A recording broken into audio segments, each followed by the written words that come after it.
parts as of late. You got the Tar Heels baseball team, you got the Hurricanes Stanley Cup Championship, and how about the Carolina Blaze? They're as hot as the weather. They're going to finish off a quick 2-game series against the Texas Volts. It's the Volts and Blaze from Smith Family Stadium. So glad you found us, everybody. This is going to be fun. With my partner, Kenzie Fowler, I am Eric Collins, and let's talk about this home team.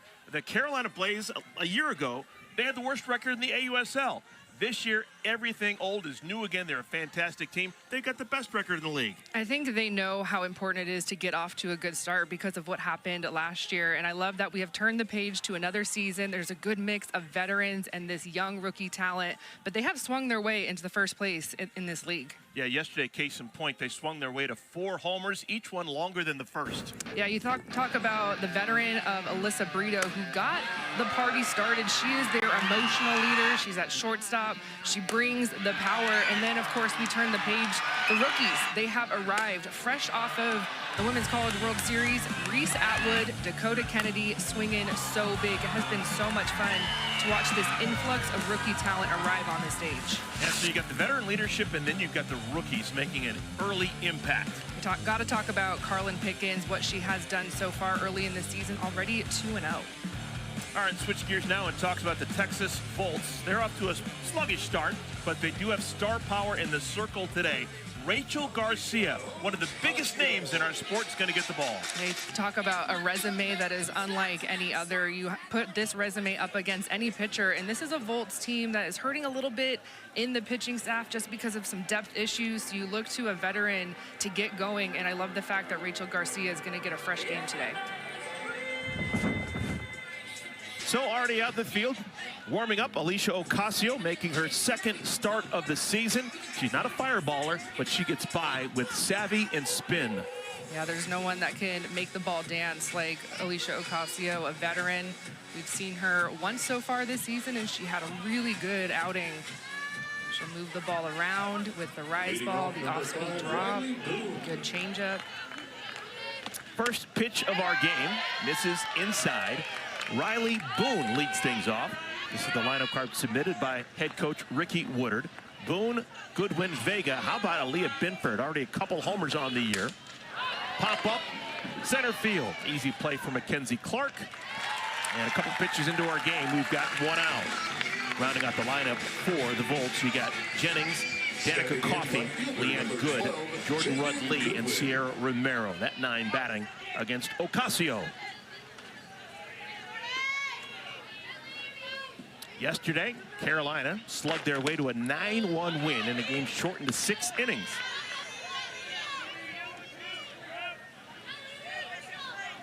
Two homers by Reese Atwood. That was the big story. Here's Jaden Goodwin. 1 ball and 1 strike to Goodwin. 2 for 8 early on in the season with 3 runs scored.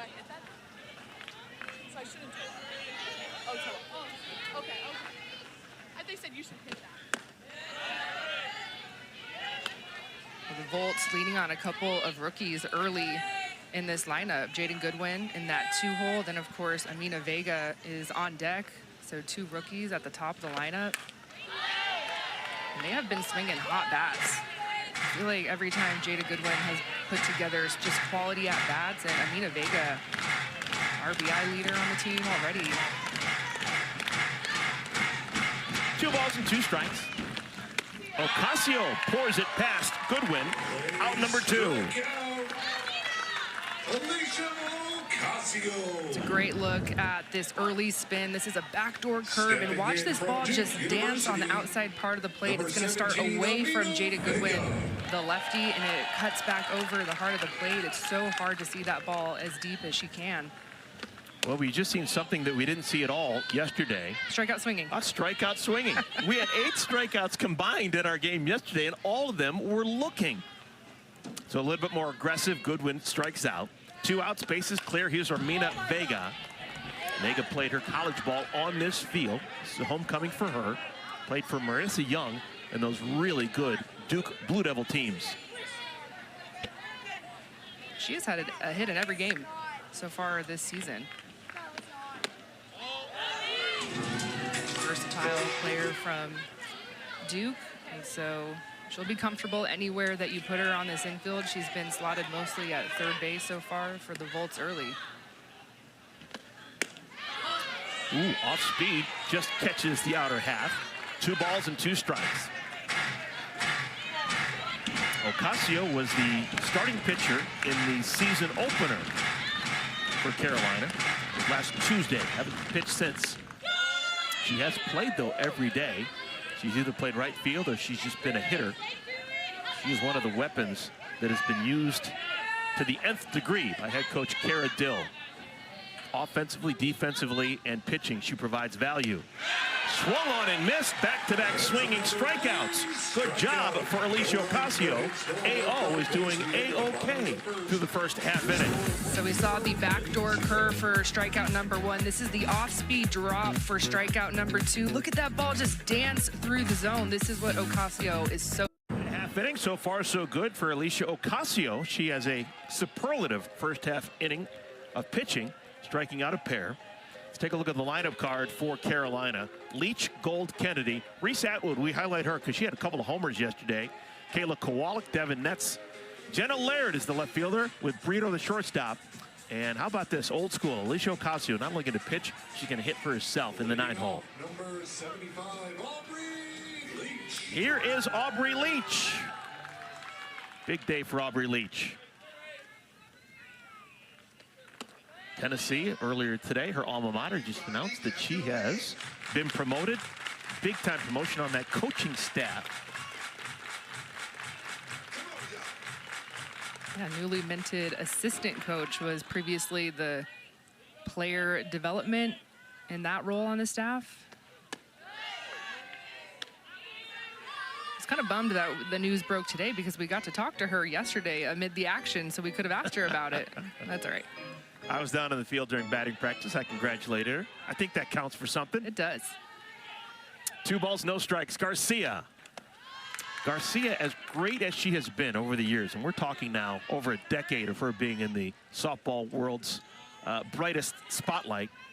One thing she does do, she strikes out a lot, but she's also sometimes had the strike zone move around on her. 3-0 pitch is a called strike, 3-1. Yeah, her best pitch is that backdoor curve that she can throw arm side 70 miles an hour. Also spin that rise ball off of her backdoor curve. That's that backdoor curve that, to your point, just missing for a strike. So Leach aboard, 5-pitch walk. Number 4, Anna Gold. Here's Anna Gold. Anna Gold, like Amina Vega, is as local as they come. She played 4 wonderful All-American years here at Duke. Smith Family Stadium was her college home. There's Amina Vega. And Anna Gold is the batter. Gold now a second-year pro. Good strike. 0-1 to Gold.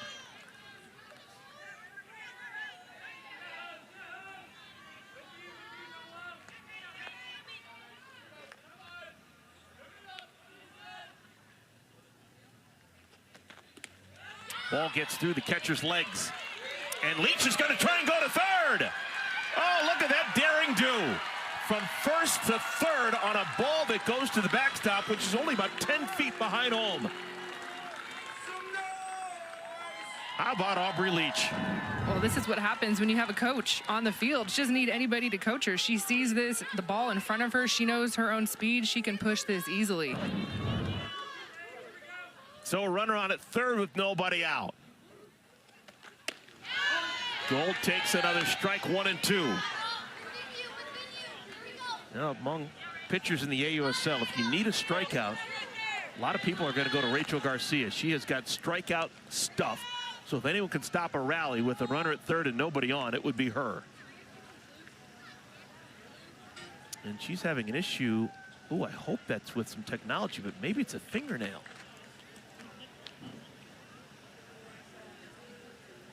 I'm wondering if she cut her pitching hand on her belt.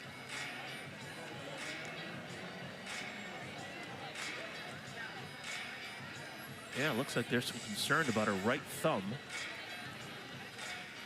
And this is the last thing that Texas needs. This is going to be a good look, but you can see the metal on the belt. It's really far on the right side, and so when she cuts that curveball, the way your hand rolls over, the thumb is kind of cutting in towards your hip, and if your belt loop, that metal part of your belt is going to be on the right side, well, that's not where you want it. Okay, so they've got some kind of glue agent.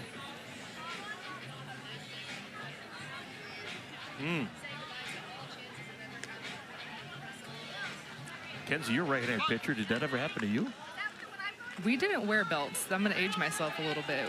So our pants were just elastic. We didn't even have belts. So no, I did not. Oh, she went too far. Gold strikes out. And that's the first out of our first inning. New batter, It's that number backdoor 22, curve, and it's going to tie up a lot of Kennedy. right-handed hitters because it's so hard to see it. Is it going to be a ball? Is it going to break? Just kind of caught in that no man's land. Here's Dakota Kennedy. What a fantastic start for the rookie. Just finished her college experience at Arkansas. She has played 4 pro games. She's got 4 hits. She's got 5 runs batted in, and she homered yesterday. And oh, she can tell you about it in multiple languages. She was a criminal justice and a Spanish major in college. Talking to her before the game, she said she could have a conversation in Spanish. She said if she was lost somewhere in South America and she needed to get back home, she could figure it out because of her Spanish degree.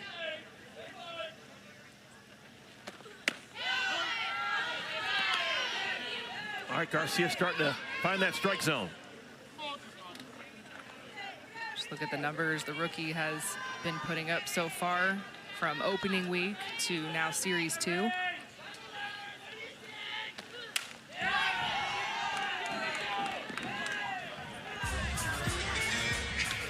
Big swing here from the rookie. Sees a pitch away and takes it that way.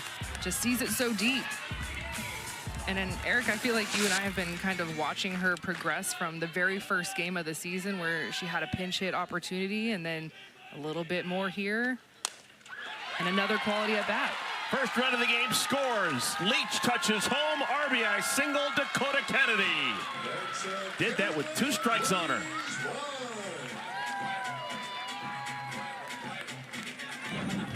It's the perfect example of a rookie getting an opportunity early and then taking advantage and kind of forcing your coaching staff to say, you need to put me in the lineup. This is what I can provide.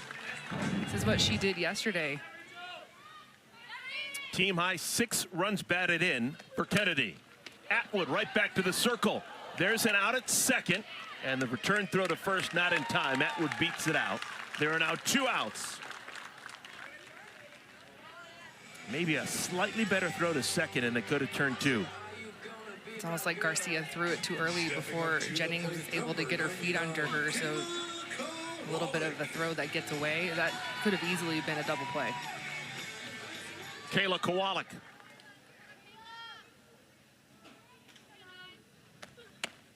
Kowalik can hit in a bunch of different spots in the lineup.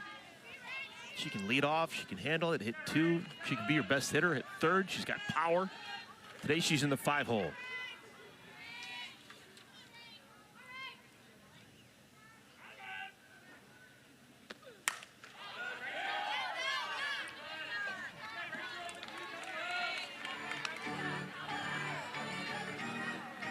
Kowalik played her college softball at Kentucky.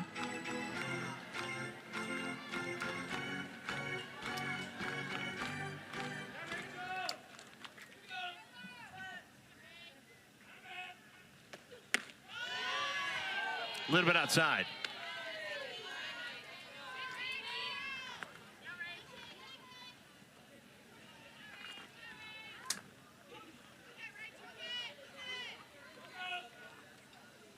It's been an interesting start to the season for Carolina. They're 3-1. In each of their last 3 games, they have not needed to play all 7 innings. Games have ended short of 7 innings because of the run-ahead rule. If either team is ahead by 8 runs through 5 innings, the game's immediately called. And twice they've won games because of the run rule. But once they actually lost the game because of the run rule. They got run ruled against the Portland Cascade last Thursday, 12-4 the final. Good at bat by Kowalik, saw a bunch of pitches, and she's aboard. Runners at first, then at second. And we've been joking about how we've struggled to fill our 2-hour window. You know, if you watch our college sport, typically that's not a problem, but Carolina has been efficient early. 20 pitches so far for Rachel Garcia. Now she'll have to deal with Devin Netz. You saw on your screen what a totally different start to the year it's been for Carolina as opposed to last year. Off the thumbs, Netz, humpback liner, caught by Leanne Good at second, and the side is retired. But Carolina takes the lead 1-0 on an RBI single by Dakota Kennedy.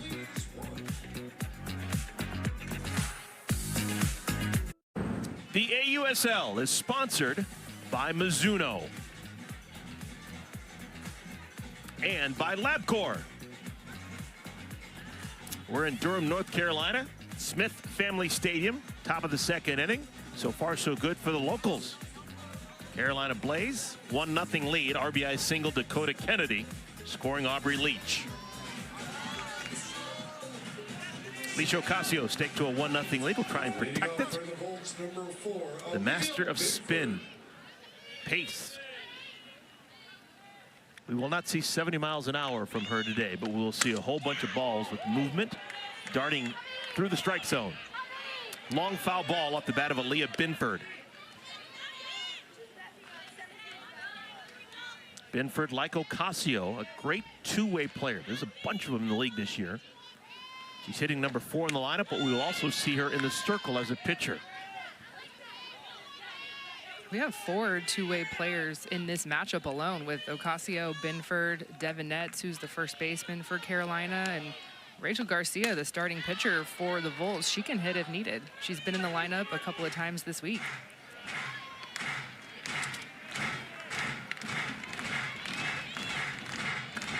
I think it's so important for those two-way players in this league. Smaller rosters, just 16, so it's very different to what you see in college, where rosters are 22, 23, 24. If you can contribute like Alicia Ocasio or Devin Netz or Aaliyah Binford can, man, you're going to have a chance to have a long career in this league.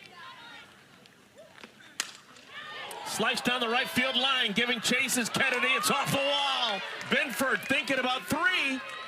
She'll stop at second. Leadoff double for Aaliyah Binford.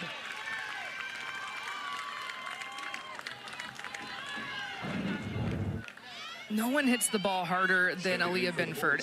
She sprays it everywhere, but every time she puts a bat on the ball, it is a line drive somewhere. And Dakota Kennedy just maybe overrunning this a little bit, got tied up whether I'm going to go for the catch or play it off of the wall. Binford just missed her 3rd homer. Jennings, little half swing. Brito, a huge arm, gets it over to first in time, and Binford out at 3rd!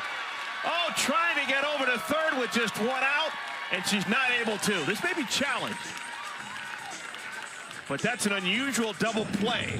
Yeah, we just saw the sign from Coach Woodard over on the first base side. The Volts are going to challenge this. Texas Devin Netz thrown it from first base. That play is under review.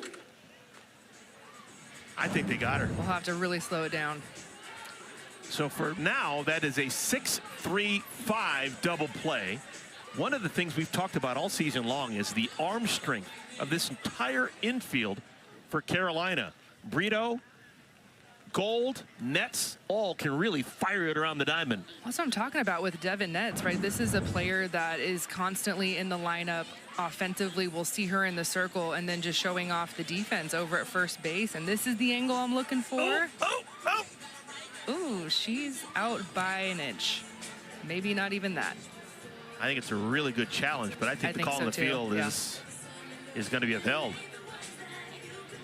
Wow, what wonderful camera work we've got there, slowing it down. Good golly, what else do you want? Well, that angle makes me kind of pause a little bit. This angle, I feel like she's out here on this angle. Where's her finger touching the base right there, and the tag was already on. I don't know if there's enough to overturn. I like the fact Man, that she's it's got the close. purple gloves. After review, the ruling on the field is confirmed. Runners out. This is Texas' first challenge. They have one remaining. Look right there. That was it. a fantastic look. Frame by frame. That was a fantastic look that we had. J.C. Bartley, crew chief, gives his verdict, and that is an unusual 6-3-5 double play. And it's all about the arm strength of both Brito to hustle it over to first and Nets to get it across the diamond.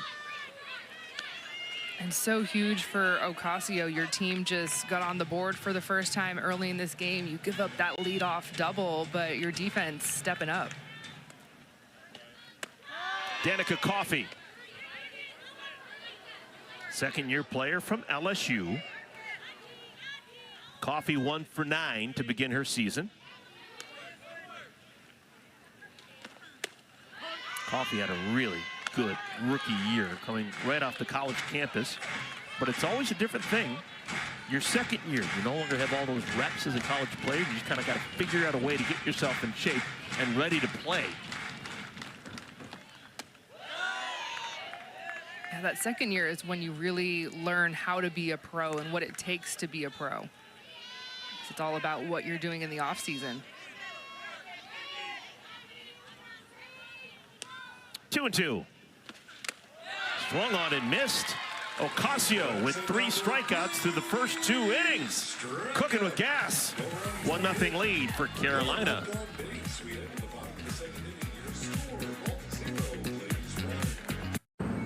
And Blaze, they have jumped out to an early lead. A really great performance by Alicia Ocasio in defense, but defense is exactly what we're talking about. Tiare Jennings, she is an Olympic hopeful. LA 2028 is coming up quickly, and being able to juggle being an athlete, being a coach, being a student. She is getting her master's degree from the University of Oklahoma while also being a coach for the University of Oklahoma. She plays on Team USA, plays with Maya Brady, who's on the Oklahoma City Spark. They are best friends, and it has been an absolute run for her, putting herself in standing for USA. She's been so much fun to watch. Thank you, Nicole. Just a pro's pro. She gets it. She is super focused, a joy to talk to. Yeah, really good experience with the AUSL for Jennings, now in her second year. Jenna Laird leads things off. Laird, half swing, caught out of the air by Vega. Amina Vega knows that spot well, 1 down. We've been talking about the offense that this rookie has been providing, but she has been nails defensively as well. Asked to be slotted in at third base. She has played almost every position in the infield on this field. It's a good little grab. Alyssa Brito swings to the first pitch, and like a magnet, another ball into the glove of Vega. Try someone else. It's like practice. Just keep feeding me. You love that as well if you're a pitcher. Strikeouts are fun, but first pitch outs are better. So the last 3 outs recorded defensively by Texas have all been on soft liners to an infielder. First inning ended with Devin Netz hit a humpback liner to the second baseman good. And now 2 liners over to Vega. Alicia Ocasio, starting pitcher, hitting for herself. Those are 2 college national champions batting and pitching. Ocasio and Garcia.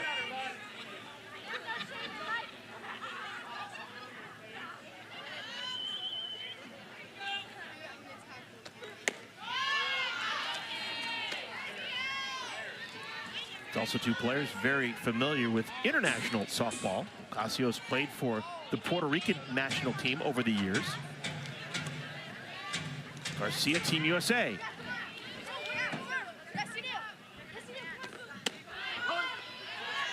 No doubt both of these athletes have aspirations to be in the Olympics in 28 with their respective programs, Puerto Rico and Team USA. But yeah, anytime you have a matchup like this where it's All-American on All-American, national champ, veteran, you just name it between these two players, it just fires me up. I'm dialed in on every pitch because this is what this league is all about. Watching these athletes get better year after year, and all of a sudden you blink and Alicia Ocasio and Rachel Garcia are veterans. Like, how did we get here? I feel like we were just watching them in Oklahoma City a couple of years ago, but it has been a minute. These are veterans. 3 balls and 2 strikes.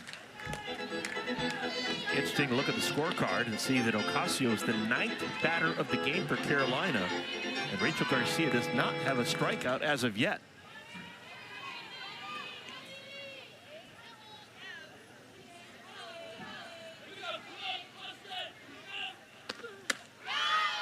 Ball 4. That is the 3rd walk allowed by Garcia. First time through the order, and with 2 outs, Ocasio is aboard. Where that is. Where'd that miss? Yeah, that's a walk that you want back, obviously, 9 spot, even though with the way that Alicia Ocasio has been swinging it early in this season, she's had a really hot bat, but of course you turn the lineup over for the 2nd time with 2 outs. Aubrey Leach scored the game's only run, and her legs had a lot to do with it.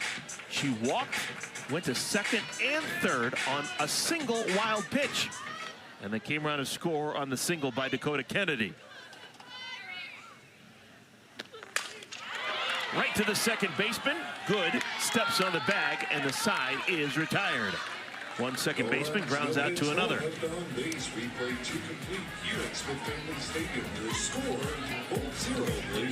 That's a 9:30 start. Watch it live on ESPN2 or stream it all on the ESPN app. Your probable starting pitchers. That Utah team, they have got some pitchers. Megan Faramo is going to get the ball today. Yeah, don't let those ERAs fool you. That was after just a couple of bad innings from Kelly Maxwell and Megan Faramo. That ERA will continue to lower every single game that Kelly Maxwell and Megan Faramo pitch. Those are 2 of the best in our sport, and I love the fact that we're going to get them head-to-head after this one. All right, we've got 3 batters scheduled to hit here against Alicia Ocasio, who are looking for their first hit of the season. You got Leanne Good, followed by Jordan Rudd-Lee, and then Sierra Romero. Ocasio has faced the minimum through 2 innings. She did allow a double an inning ago, but that double was erased on a 6-3-5 double play. Smashed off the glove of Gold down the left field line. Good on her way to 2nd, and she'll make it with a dive. For the 2nd consecutive inning, Texas starts with a leadoff double. Well, this rookie just crushed this pitch, and you could see where Anna Gold was playing a couple of steps to her left, diving effort there, but this ball is just turned on so well. And how about the national champ stretching it out for a double? First AUSL hit for Leanne Good. All right, next in line, Jordan Rudd-Lee, former Northwestern catcher, shows bunt, and it's tipped at the plate.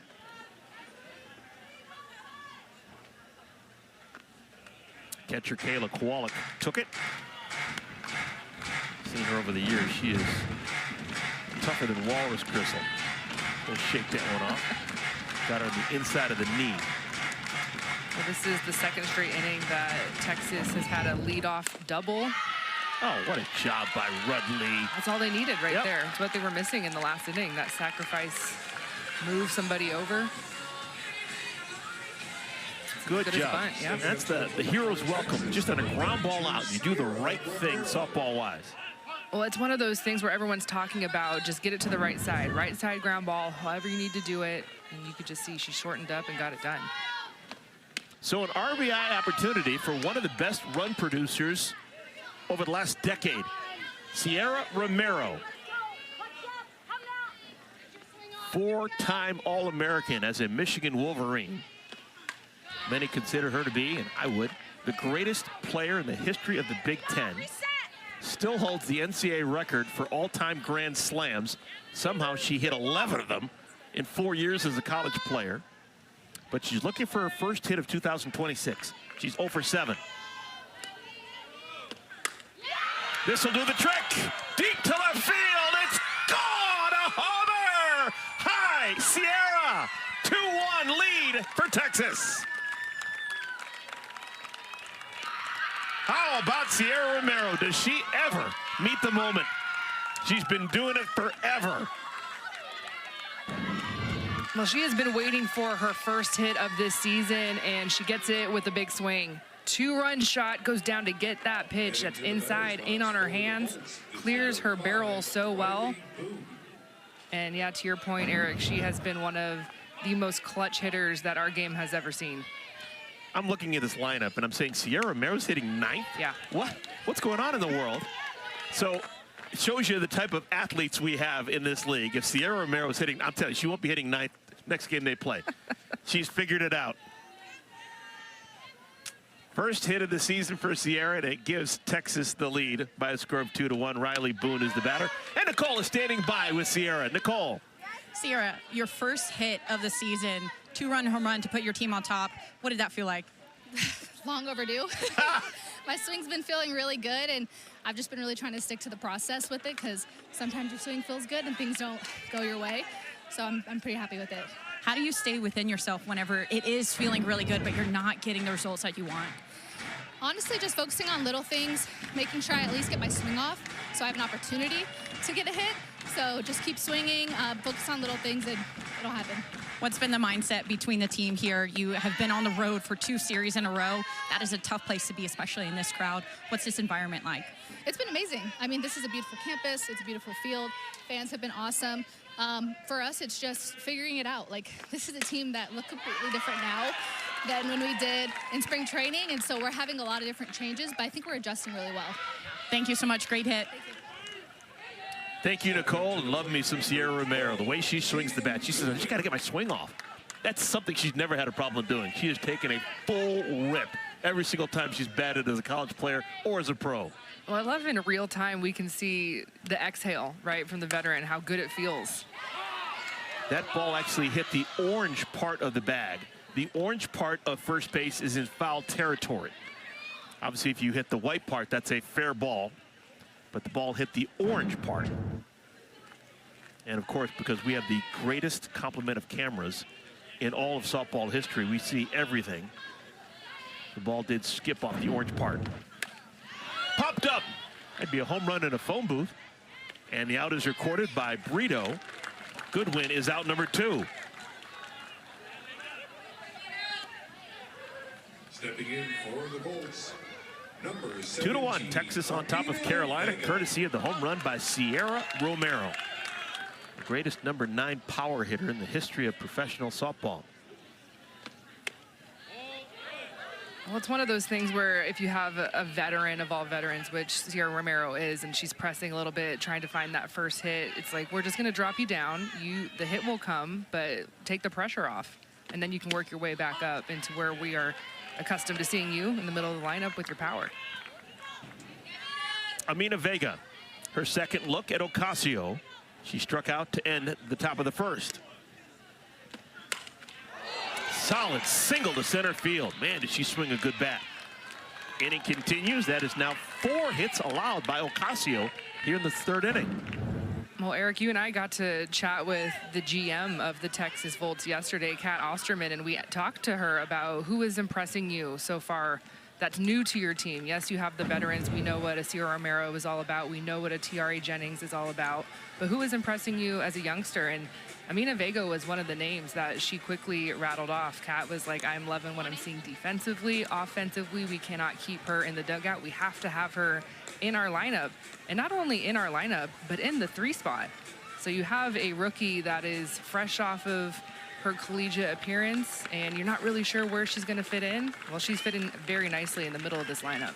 Wow, everything has changed so quickly for Ocasio. She's going to be taken out of the game. Kaylani Ricketts will come on. We'll talk about the new pitcher when we return.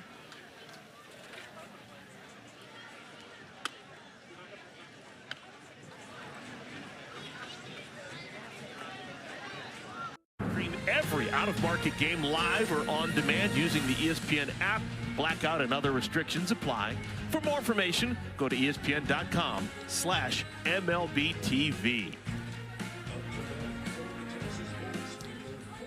We've got a new pitcher coming in. Alicia Ocasio is no longer pitching. She's going to stay in the game and play right field. But the new pitcher is Kaylani Ricketts. So going from a spinny lefty or a spinny righty to the spinny lefty. Kaylani Ricketts, year 13 as a pro. Ricketts will face Aaliyah Binford. This is a big moment. Binford is hotter than a firecracker. A homer yesterday, a double back in the second inning. And she's got an RBI opportunity with runners on at first and at second. There are 2 outs. Tapper right back to Ricketts. Throws to first. Side is retired. 2 pitches. Ricketts puts out the fire. But Carolina, they're now trailing for the first time. Well, you heard from Sierra Romero. She said, I just need to get my swing off. And she did it so big here, going down to get this drop ball. The veteran is all smiles. Her team is up by 1.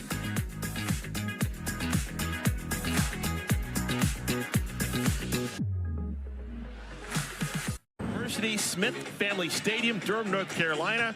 We've got AUSL softball. Texas leads Carolina 2-1 as we play the bottom of the 3rd inning. And this is fun, folks. We're going to be joined by former Duke Blue Devil Amina Vega. She's wearing a microphone. She can hear us. And we're talking to her while one of her former Duke teammates, Anna Gold, is going to bat to lead off our 3rd inning. Amina, how you doing? I'm doing great. How are you? Fantastic. Hey, congratulations. We have enjoyed watching you play your first 5 pro games. You are red hot right now. It looks like this game is easy for you. Are you surprised at how well you're playing just fresh out of college? I'm just playing the game. I mean, it's easy coming off of this season. It's like an extended season for real, so it's good. It's easy right now. Well, we've got your former teammate at the plate with Anna, who of course had a really good rookie season, right? She was Rookie of the Year a season ago. Has she given you any advice, like, hey, this is what to expect, but also the same breath, like, we know you can do it? Yeah, absolutely. She's my best friend, so I learned a lot of stuff from her. I'm trying to follow her footsteps. See you. Get it. Yeah, Rachel Rach, Garcia makes the play on a spinny pop-up off of Gold's bat. Hey, Amina, curious. Great job. We just had a graphic showing that you have 1 more home run as a college player at Duke than Anna Gold.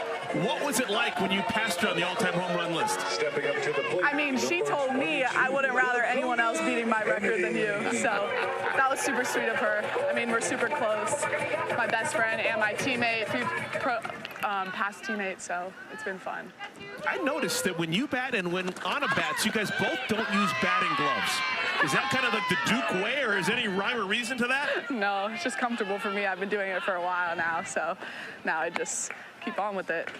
I saw you two take a picture yesterday before game 1 of this series, but I also want to know, like, have you guys been talking a little smack about, like, who's going to outperform each other? You're both at your home field.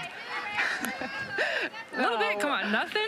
We're just competitive up to bat. We're not competitive against each other. We're just both trying to show off Duke in a great way and be the players that we were here at Duke and just continue the legacy. Well, obviously you're on the Texas Volts and you guys will be heading home after this game, but what does it mean to you to step back on this dirt? Obviously you were fresh off of it, but you look at the schedule and you see, oh, I get to go back and play back at home. What does that feel for you? Oh, it's fun. It feels like I was just here yesterday, so well, you kind of were. It's definitely special to just be here and be on the field with a new team and being able to experience this playing pro softball. Yeah, Rach, keep working. You keep working. You go. You're talking like you're best friends with Rachel Garcia, who's one of the greatest players of the last 15 years. What's it like to get a chance to play professional softball with someone like a Rachel Garcia, who's been such an icon in this sport? Oh, it's so cool to learn from her, to see her perform, see her compete. Yeah, Rach! Great job. Way to work. Her composure, consistency. It's super cool. Was there someone that you were really excited about? Oh my gosh, I get to suit up with them and be teammates with them. Maybe it's Rachel, maybe it's someone else. I think I was just excited to be on this team in general, just seeing how many amazing people were on this team, being able to play besides the best players in the nation. Yeah, I don't know, I wouldn't say someone specifically, but. See you!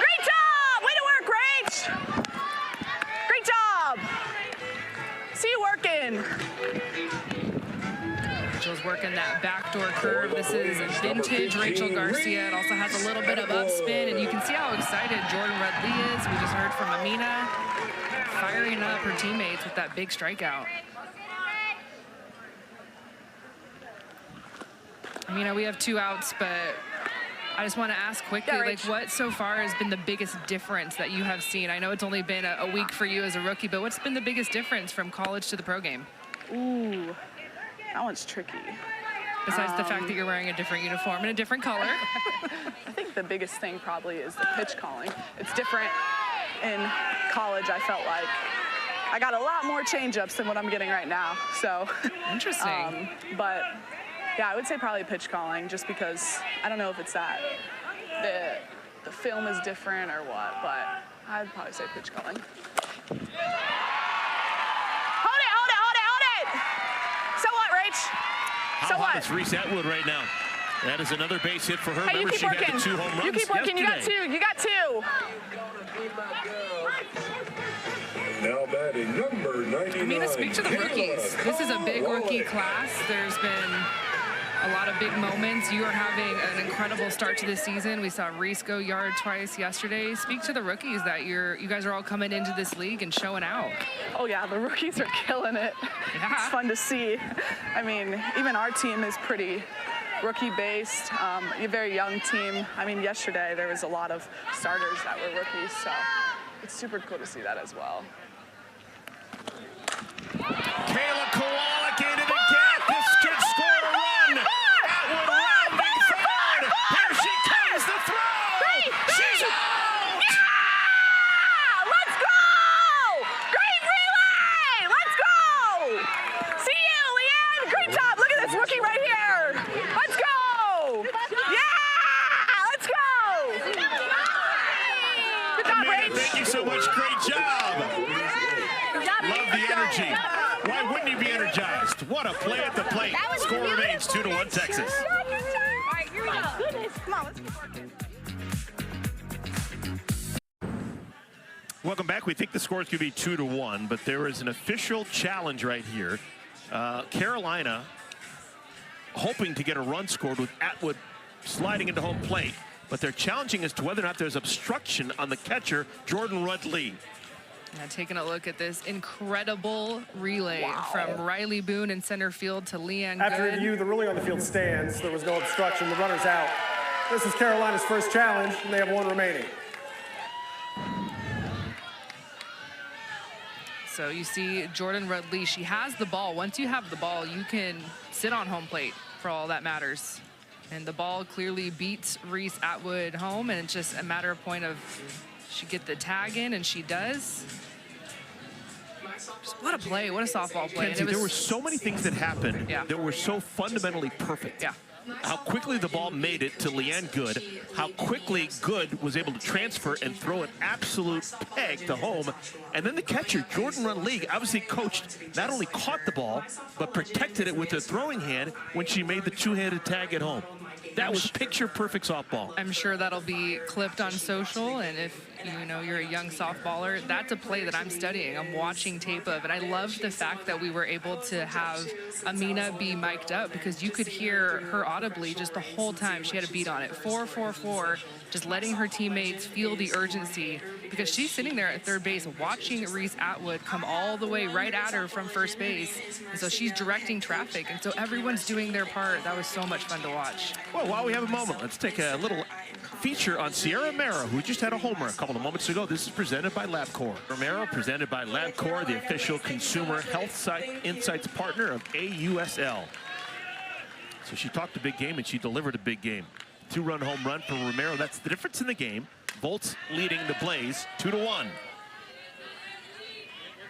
At the plate for the Texas Probably could have done that feature with Kaylani Ricketts. She's someone who has been around for a long time and clearly worked on herself to make sure that she's still available and competing with these players that almost everyone is younger than her. To center field, that's the first opportunity in center field for Aubrey Leach. Began the game at second base. 1 down. We were just talking about this big rookie class and how good they have been early in this second season here at the AUSL, but if I was one of those rookies, I would get in the pockets of Asia Romero. That is a fair ball down the right field line on her way to second. And stopping there with a one-out double, Danica Coffey. This ball was hit right on the screws, and you can see where Devin Netz was playing, because you have to defend the fact that Danica Coffey has that short game that she can pull out anytime she can show drag. And so the fact that Devin Netz is playing that close, and you can see the power that Danica Coffey turned on that pitch with, that's tough as a first baseman. Here's Leanne Good. And Good has had a tremendous game. We're only in the fourth inning, but she has already doubled and scored. And she may have had the defensive play of the game with that relay throw a moment ago. I can't get over how good that relay was from short right center. Getting it to home to cut down Atwood, trying to score from first on the double by Kowalik. To me, that is the biggest difference from college to pro, is defense. Defense is just where it shines on this level. We've seen it a couple of times in this game, right? We saw the double play, the 6-3-5, and then of course that relay from the outfield all the way to home plate. Like, it just, the throws don't miss, the tags are on point, everyone has cannons of an arm. That's a little adventurous. 2-1. 2-2. Would that have happened if she wasn't wearing batting gloves? Ooh, who knows? All right. I don't see any pine tar rosin coming at that. It's in a glue stick.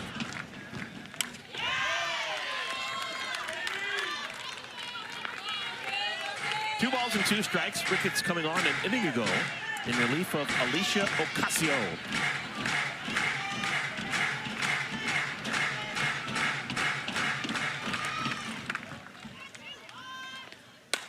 Off-speed pitch down the right field line. Ocasio makes the play in foul territory. Moving from second to third is Coffey. There are now 2 outs. Now tomorrow, don't miss more AUSL action. The Oklahoma City Spark, they're in Chicago to finish up their series against the Bandits. That's a 7 Eastern start. Catch it live on ESPNU, and you can also stream the game anytime on the ESPN app. Jordan Rudd-Lee pops it up right side. 0-1. That game will be a rubber match. That series is tied at 1. Bandits getting their first win of the season.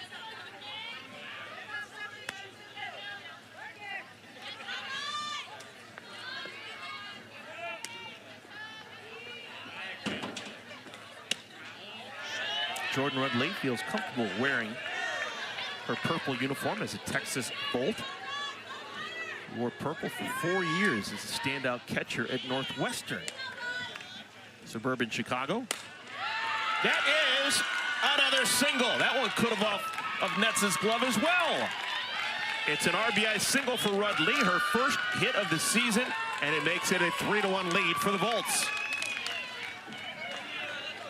Now batting, number 32, Sierra Romero. Well, Kaylani Ricketts continues to use that arm side in terms of location, and it's why we're seeing a couple of hits down that right field line. Here's Sierra Romero, biggest hit of the day. Her last time up, a 2-run home run. So the 3 batters, bottom third of the order for Texas, came into this game with no hits. Good, Rudd-Lee, and Romero. We're only in the 4th inning, and they all now had their first hit of the season.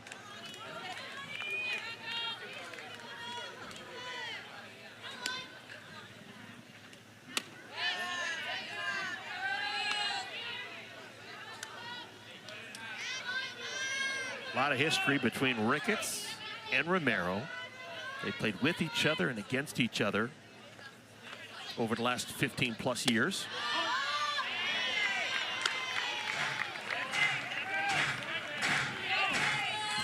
Two and 2.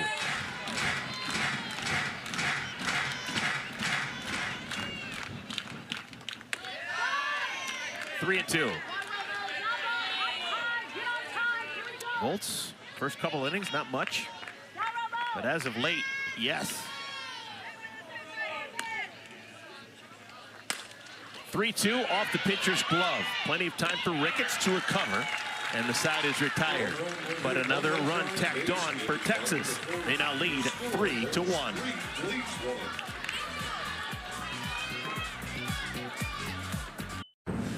Today's celebration of the game is brought to us by Sephora, the exclusive beauty partner of the AUSL.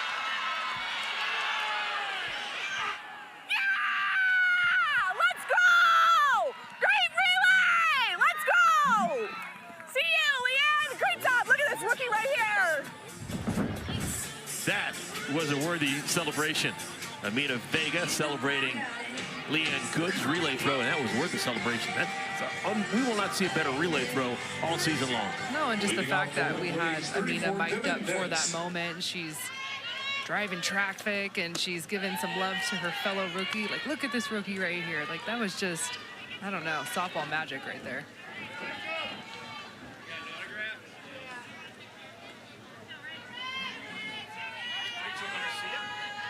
Rachel Garcia working against Devin Netz. Netz pounds that one foul, third base side.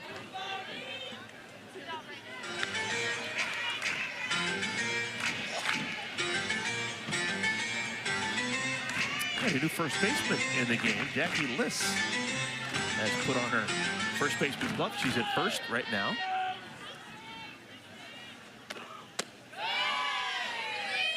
In the AUSL, you've got 16-player rosters. Players come in and out. There's Jackie Liss.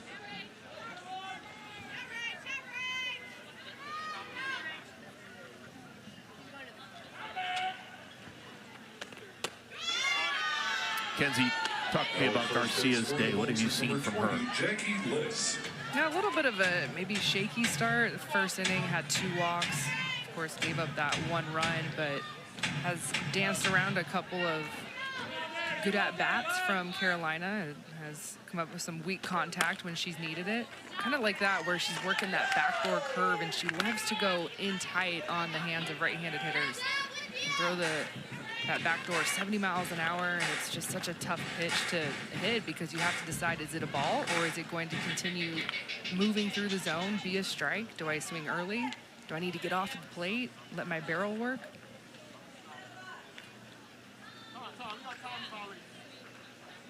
Two balls and 2 strikes. Nets will be followed by Laird and Brito here in the 4th inning. Carolina Blaze, the best record in the AUSL, but down 3-1. And that got Nets. Got her in the inside of the knee. Oh, that's no fun.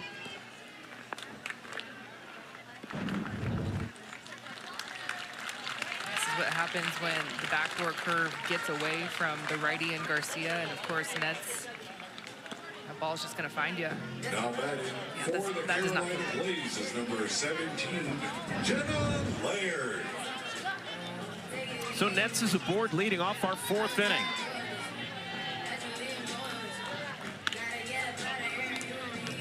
Just joining us, there's a little bit of drama in the 1st inning. Rachel Garcia, while throwing a pitch, it appeared as if her thumb got snagged against her belt. And appeared as if there was a little bit of a nick. Some blood had needed to be touched up with some glue. But that has not been a factor.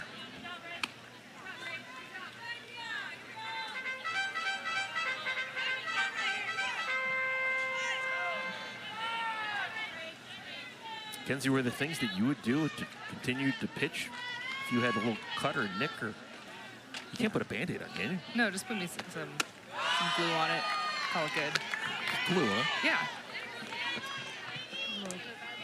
Little glue. You know, pitching in Arizona, my nemesis was always my hands being dry, and sometimes, you know, fighting those cracks, and you need your fingers to be in tip-top shape to spin that ball, make it move. Kind of touch and go. Laird hits another foul ball. 1-2.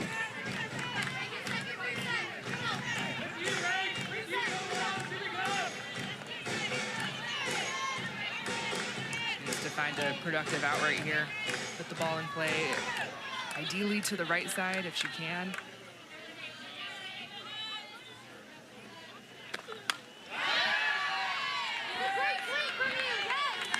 Garcia's thrown 55 pitches.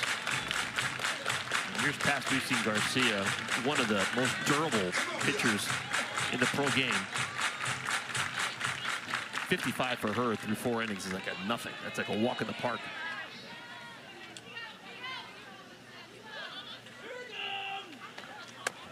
Wow. Off-speed pitch had Laird totally fooled. Third strikeout for Garcia. It's a great look at the changeup from one of the best in our sport. And she hasn't used this pitch a ton tonight. She hasn't really needed it, but this is when you pull it out. 1-2 count, especially you saw the big hack that Laird had on the pitch prior. That's why it's so important to save pitches and use them timely. You don't want to show your changeup just to show it. Save it if you need it, or save it if you can, then use it when you need it. Alyssa Brito lined out to third her first time up. 1 ball and 1 strike to Brito.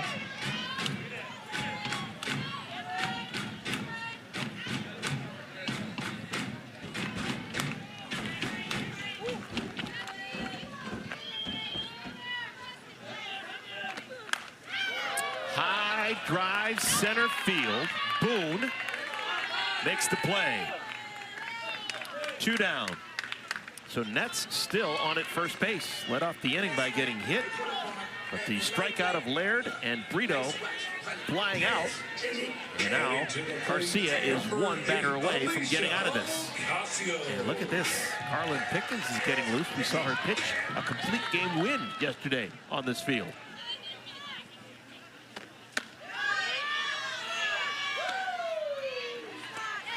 I could anticipate Coach Caradill thinking maybe if we can tie this game up, get the lead, make the call to my #1 overall draft pick, come in and try and close this thing out. I don't think we'll see her unless we see Carolina tie this game up or take the lead.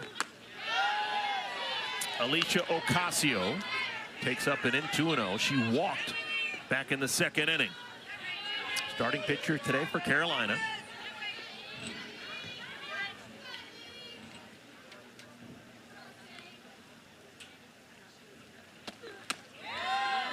Continuing that thought on Pickens.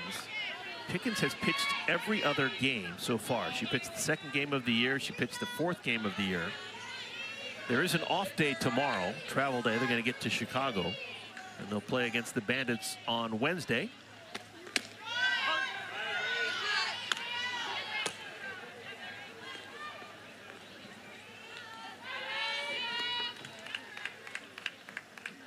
Three and 1 to Ocasio.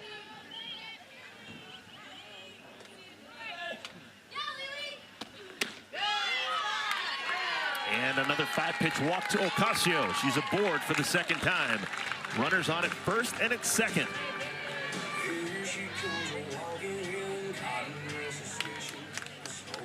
And we're going to pitching change. That is a quick hook. Ricky Woodard says, you know what, I'm not going to have Rachel Garcia go through the lineup for a 3rd time. So instead of facing Aubrey Leach for a 3rd time, Aaliyah Binford will come in and relieve Rachel Garcia with 2 outs and 2 on. I think this is just a situational, to your point, would have been the 3rd time through, and it's at the top of the lineup with the hot bats of Aubrey Leach and Anna Gold. And Aaliyah Binford and Rachel Garcia, yes, they are both righties. One's a vet, and Binford, her 2nd year as a pro, but they are very different in terms of arsenal. So this is how you want to use your bullpen. You have Garcia with the upspin, the backdoor curve, the rise. Binford is going to be down in the zone with the drop. Also has an elite changeup that she is confident any count with. So today we've had 2 pitchers now for both sides. Totally different than what we saw yesterday with all those complete games. I'm so here for the complete games. Of course, talking about the rookies with Carlin Pickens and Kenzie Brown, both of those young arms already 2-0 in the season. And then I love the addition of Amber Pfizer to the AUSL. That is a very veteran arm that has been very good in our sport. And everyone knows Montana, and Montana is doing Montana things. Aubrey Leach swings at the first pitch from Binford. Pops it foul, 0-1.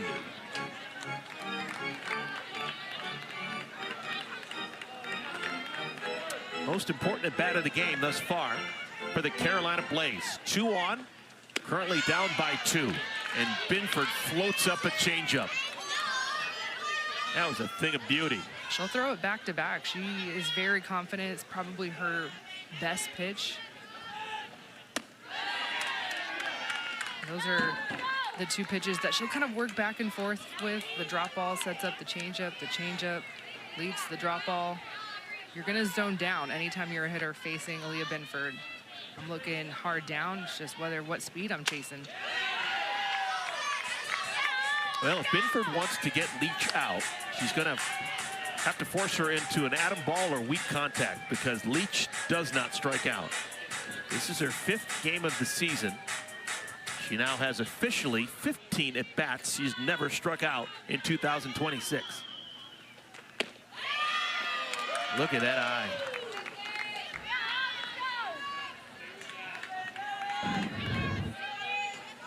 Just try to run this drop ball. You can see that spin, 12-6 spin. Jordan Rudley trying to frame it. If you're the home plate umpire and Aubrey Leach does a swing, you just call it a ball. That's correct. She knows the strike zone as well as anyone. We talked about this a couple of innings ago, but just in case you missed it, now a newly minted assistant coach at Tennessee. Misses inside. So back-to-back walks, one by Garcia, now one by Binford, and the bases are loaded for the first-place team in the AUSL. Bases loaded for your Blaze, stepping up to Carolina the Blaze, plate, 3 wins, 1 loss, but currently down a pair. But a chance to make a difference right here. Bases loaded for Anna Gold.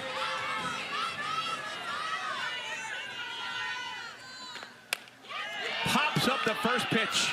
Swings at the changeup and a catch made by Good. Oh my goodness, that was almost disastrous. Jennings and Good looking at each other. Who's going to take it? Eventually Good did, and the side is retired.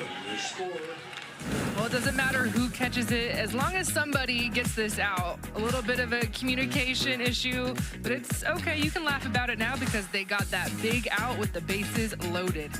Jen App. We're here in the 5th inning. Durham, North Carolina, Texas and Carolina, second game of a 2-game series.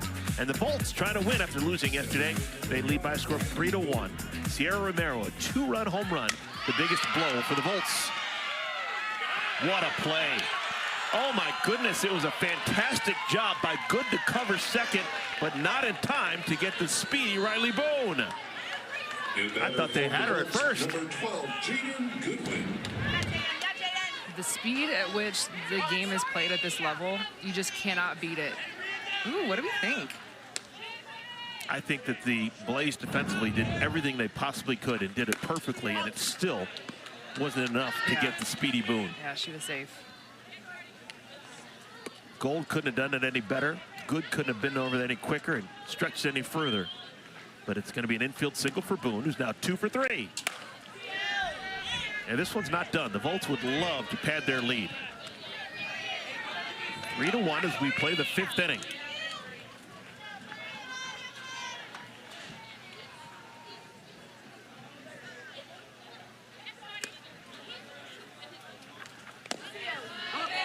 Did that hit her? It did. On an 0-2 pitch, Ricketts hits Goodwin. Clearly a mistake for Ricketts. Now batting for Texas, number 17. Yeah, Texas is looking for a quality at bat here to see if they can move Riley Boone over to second base. Instead, they have 2 runners, and not just 2 runners on base, but 2 runners on base with a ton of speed. Amina Vega singled her last time up. She is now 7 for 15.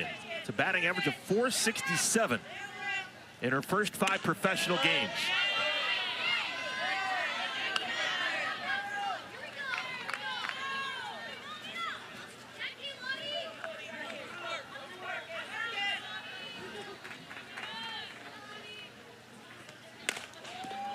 On the ground is second. They get the out at second. First out of the inning. Runners are now on at the corners with 1 out.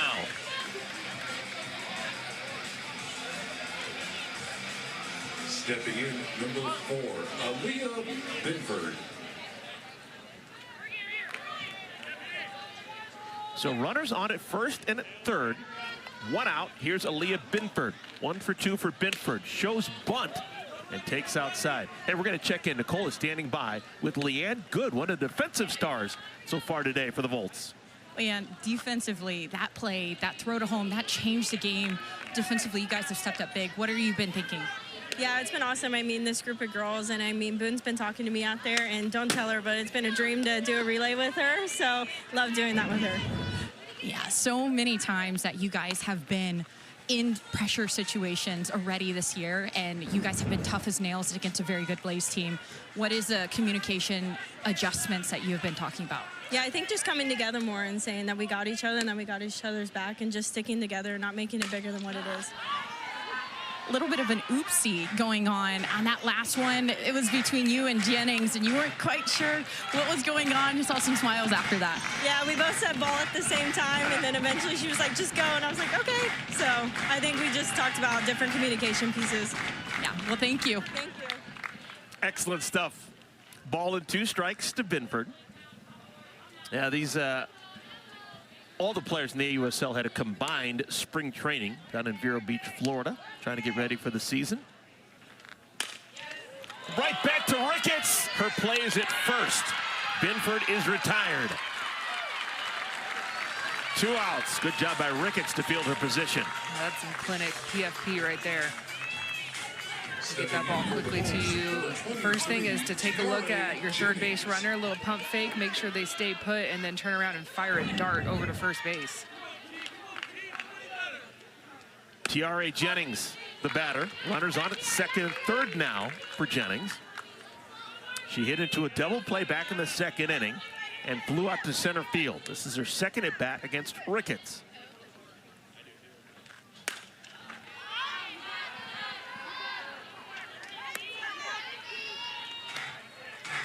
I love when we get matchups like this. Different generations, but 2 of the best to ever come out of the same university.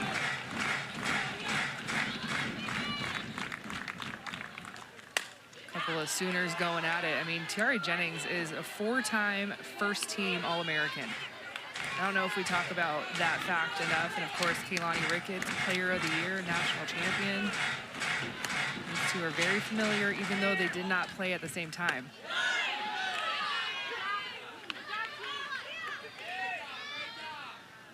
Yeah, there's a chance that Tiare Jennings doesn't even play at Oklahoma if Keilani Ricketts didn't do what she did. Ricketts was the first real uber star with the Sooner program. And now, good golly, just the dynasty that they've got cooking in Norman.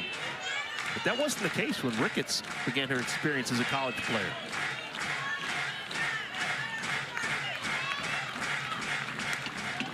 One-two. Called strike 3. Ricketts strikes out Jennings and strands a pair. Good inning thrown up there by Ricketts. The Volts still lead the Blaze by a score of 3-1. It's a big K from a veteran. 2 runners in scoring position. How about the first strikeout for Keilani here in relief?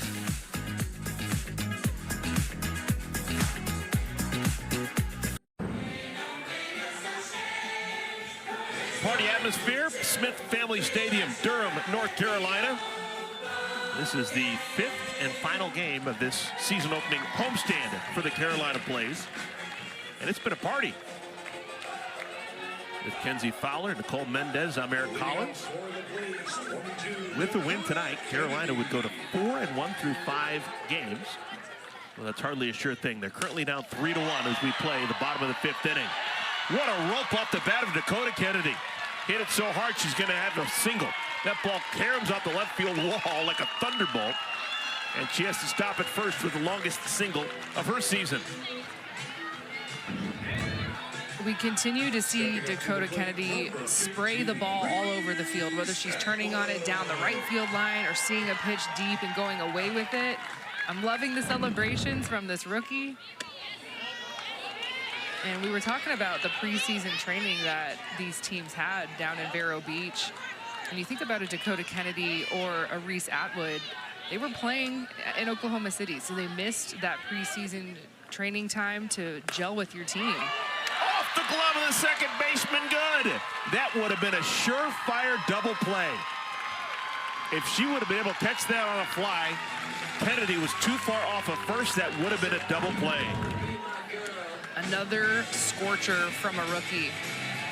And this is just textbook. You see Reese Atwood, her eyes are down, sees that drop ball away. You cannot try and pull a drop ball. You almost have to be so late. And hit it right to her teammate just from a couple of days ago at Texas, right at Leanne Good. They score that a single for Atwood. So the Atwood now has exit another velo. two-hit day. Sorry, look at the exit velo. I mean, it just popped up on the bug. 78 miles an hour off the bat. She's locked in. Woo. She had the 2 home runs yesterday. She's got 2 line drive hits today. Where we're going to have a pinch runner. Atwood's lifted. Mackenzie Clark. Clark's been a bit of everything today. She was the starting center fielder defensively. She doesn't have it at bat, but now she's going to come in and run. Runners on at first and at second for Kayla Kowalik. In a 2-run game, even though Kowalek's hitting in the 5 spot, she may be asked to lay down a bunt to put 2 runners in scoring position.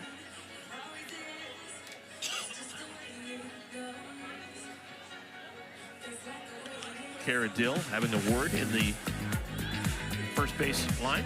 Tomorrow, don't miss more AUSL action. The Oklahoma City Spark, they're in Chicago to take on the Bandits at 7 Eastern.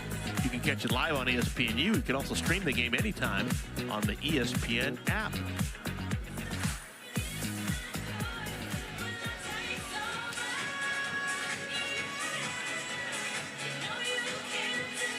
So the wheels are turning. Binfield is going to be lifted out of the game. Look at the new pitcher.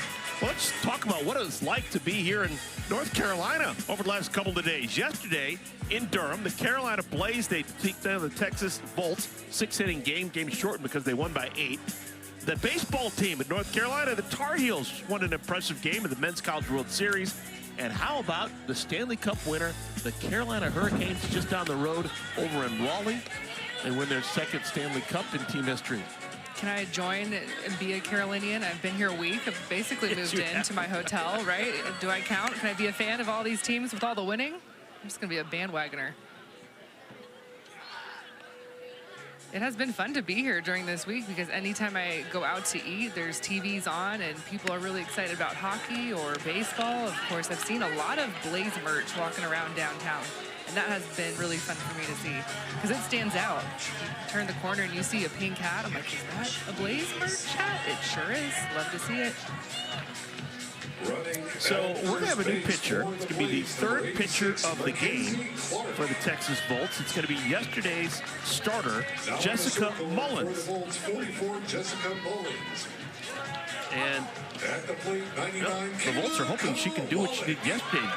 She pitched the first 2 innings, shutout. Retired 8 in a row to begin the game. They would love that right here. She comes into a hornet's nest. Runners on at first and at second. Nobody out. Kayla Kowalik, the batter. Well, when Mullins is at her best, she is keeping the ball down in the zone. So I'm sure that's what Texas is looking for right here.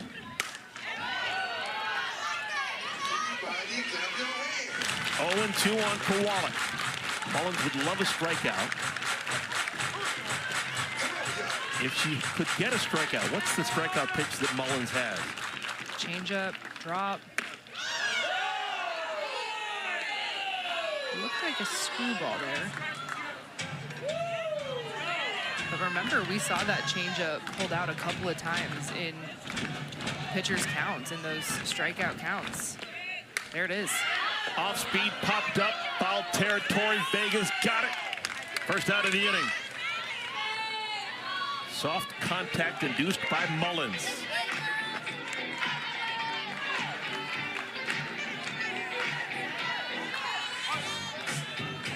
At the plate, 34, Devin Netz. Opportunity for Devin Netz.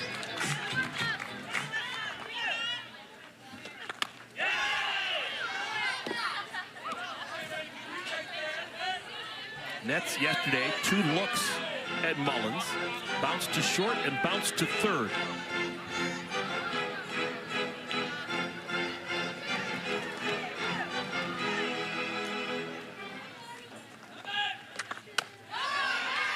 Inning began, line drive single off the bat of Dakota Kennedy. Reese Atwood hit an absolute scorcher that was ruled a base hit on a ball that went out the second baseman's glove. So 2 hard hit balls, both singles. And now Netz hits this one. Fairly deep center field, playable for Boone. Tagging from second, going to third, goes Kennedy. 2 outs, runners now on at the corners.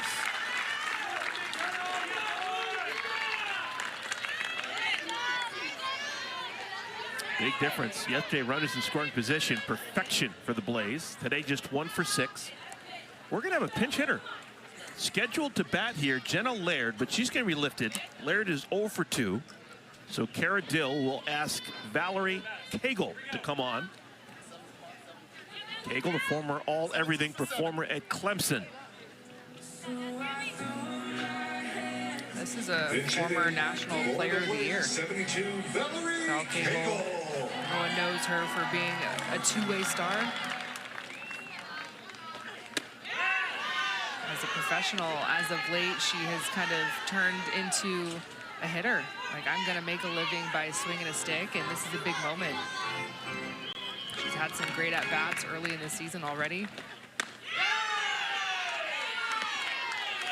In a hole, 0-2.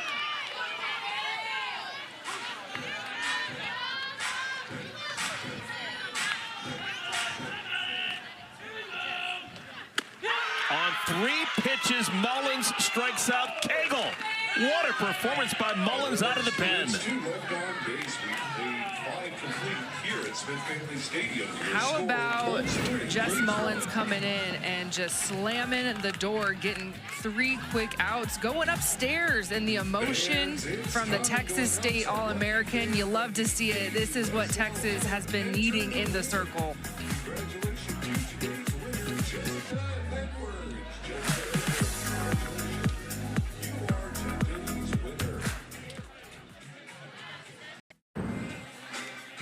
It is the 6th inning, a 3-1 lead. The Texas Bolts against the Carolina Blaze. We will have a new pitcher. So the 3rd pitcher of the ball game coming on for Carolina, Emma Lemley, former all-everything pitcher at Virginia Tech. And year 2 as a pro. We saw her rookie debut last year. All-American from Virginia Tech. Was the first ever golden ticket.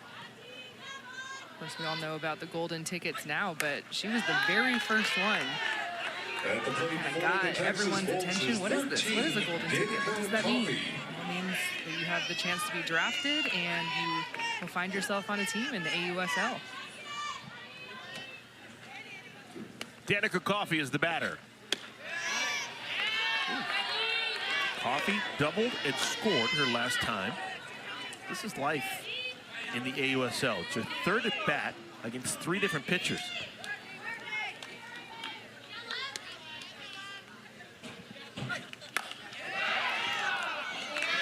You could be a really good college player and bat 4 times in a game against the same pitcher.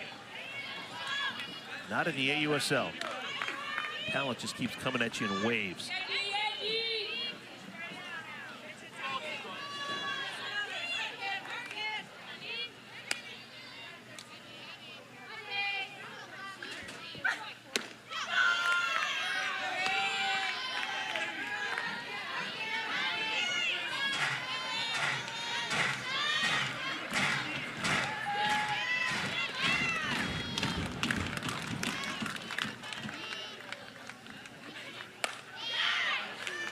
So we've seen foul balls right side and left side off of Coffey's bat.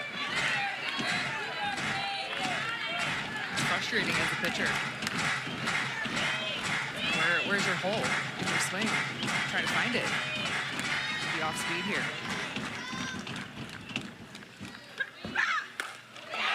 Into center field.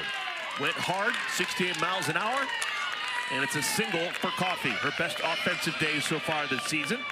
She has hits each of her last 2 times up. Stepping in for the Bolts, So instead goes to a rise ball that's just a little bit too sweet, and Danica Coffey, her hands are staying high right now, really level swing. Dialed in. Here's Leanne Good. 1 for 2 at the double. sneak attack bunt, 0-1. Second time today that Kowalik has been hit with a foul tip.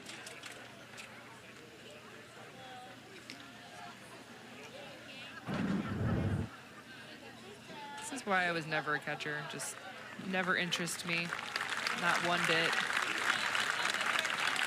I love my catchers. I appreciate them. They are my favorite teammate. I never wanted to be. They are a different breed in the best way. So you're not going to find a position player that's tougher than a catcher.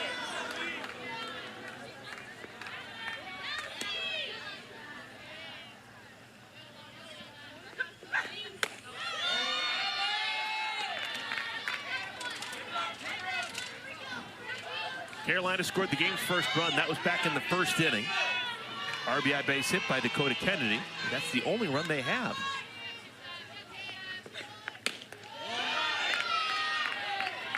Texas answering with 2 runs in the third inning on a home run by Sierra Romero, and then added on 1 more on an RBI single, Jordan Rudd-Lee, in the fourth inning.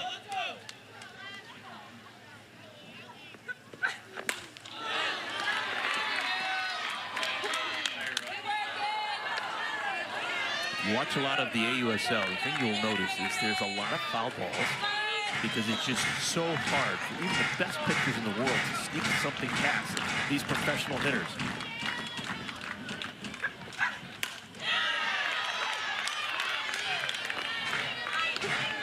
Emma Lumley, 2 years removed from Virginia Tech, spent last spring, or this spring, on the coaching staff at her alma mater. Models her game after Amanda Scarborough. We like that. I know her. She's not the only one. I don't know if Odyssey Alexander told me that too back in the day. Yeah.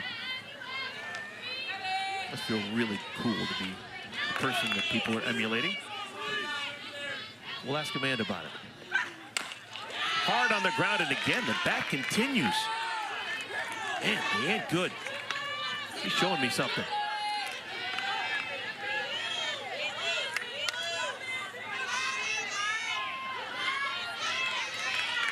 Another 3-2 pitch from Lumley. This one's going to be playable. Ocasio makes the catch in foul territory, and after an extended at bat, Lumley finally retires good.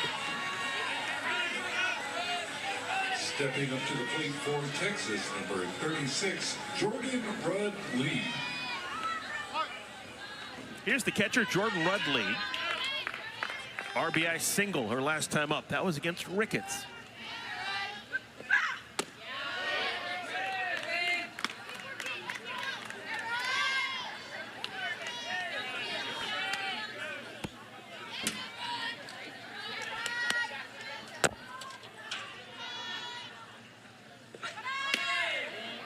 Coffee bluffs going down to second. I've been keeping my eye on her. If anyone watched Danica Coffey during her time at LSU, she was a prolific base stealer, has a ton of speed.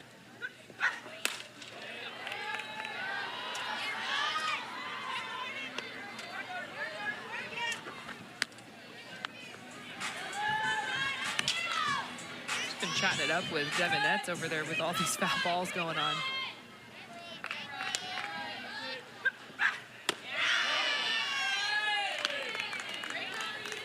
Three and one.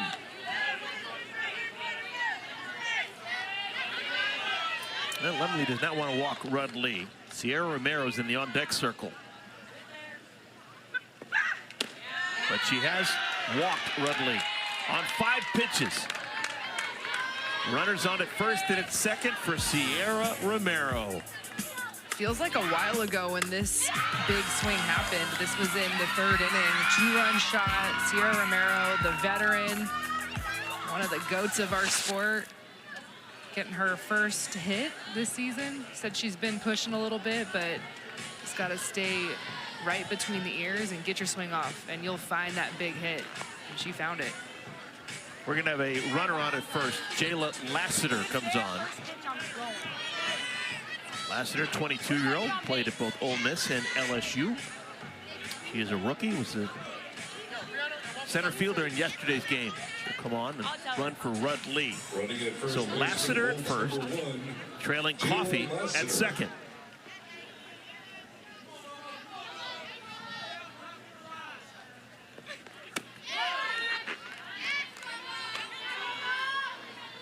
At the plate for the Bolts, 32, Sierra Romero. And with a ball thrown to Romero, this is going to be a quick timeout and a meeting in the circle.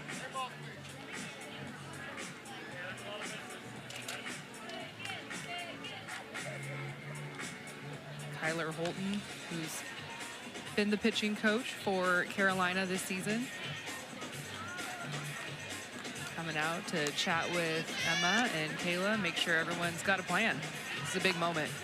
We've already seen 3 pitchers, but there is another possibility if that's what they're thinking about. We had a starter a couple of days ago who's getting loose in the pen right now. That's Jayla Wright.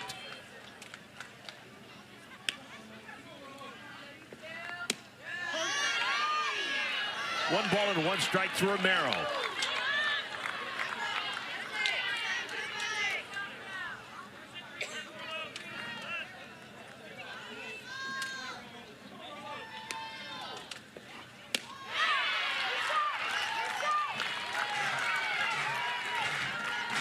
Back-to-back curveballs working away, especially thinking about the home run that Sierra hit. It was an inside pitch, so quick conversation, and you see back-to-back pitches on the outer half.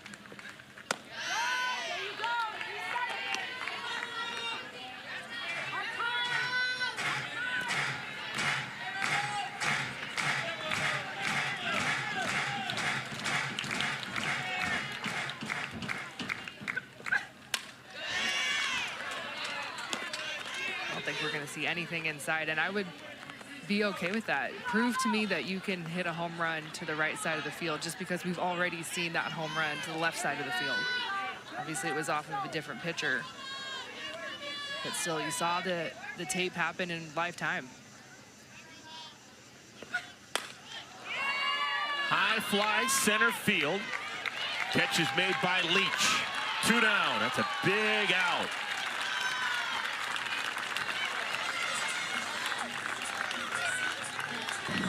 Both of the outs that Emma Lemley has gotten in this inning, the fly ball to right field, and of course right there, the fly ball to center field, she has had to work for those outs. Very long at bats.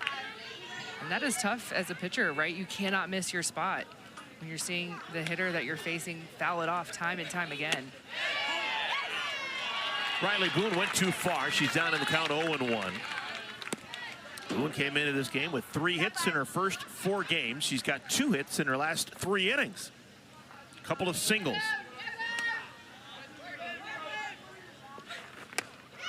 Deep crouch for Boone. And now she's up against it, 0-2.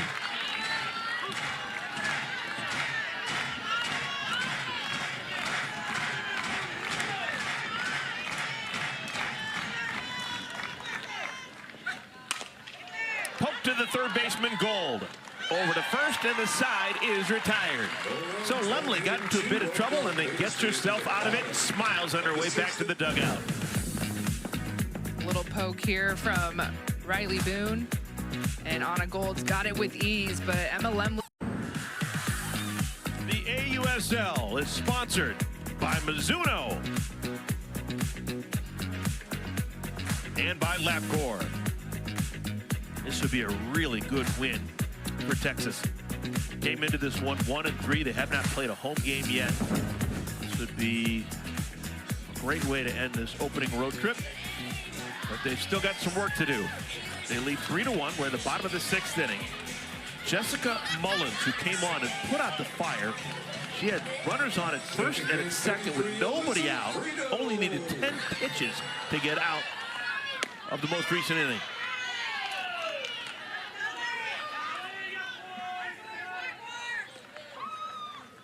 Mullins facing off against Alyssa Brito. Scheduled to see Brito, Ocasio, and then the top of the order, Aubrey Leach.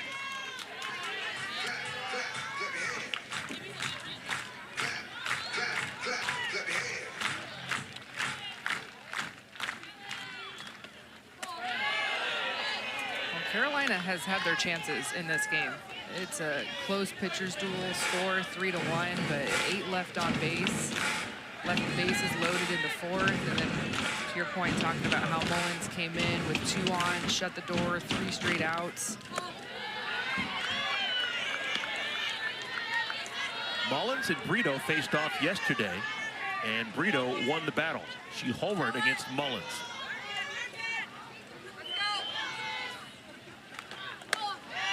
Five-pitch walk to begin the frame. Brito is aboard.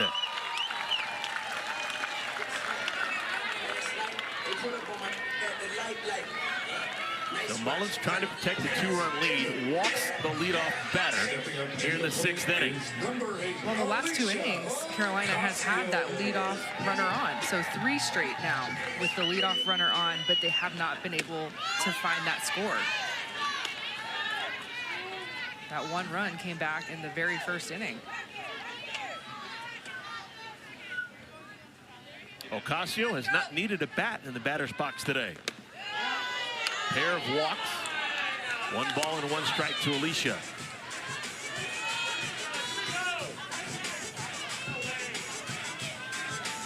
And a lot of deep breaths from everyone this crunch time. 68 miles per hour, poured it right past her.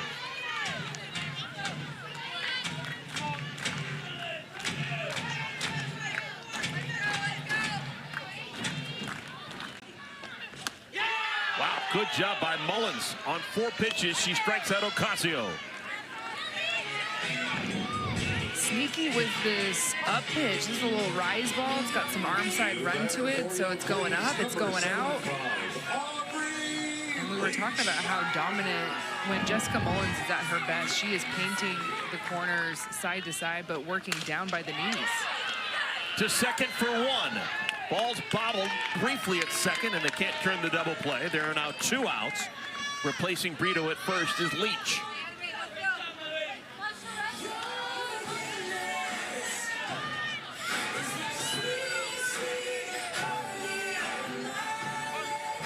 Mullins has now gotten 5 outs, only needing 20 pitches.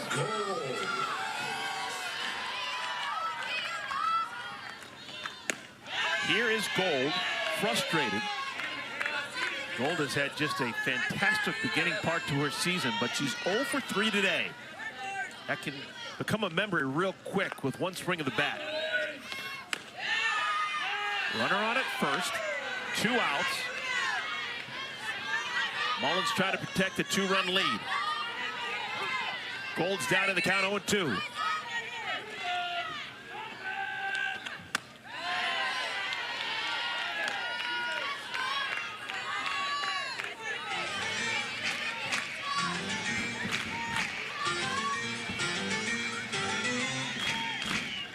Last year's Rookie of the Year, Anna Gold. Deep drive to left! It's gone! A golden moment for Anna Gold!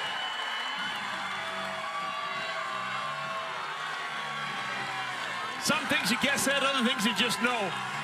Anna Gold was due to hit a home run here in her homecoming at Duke University.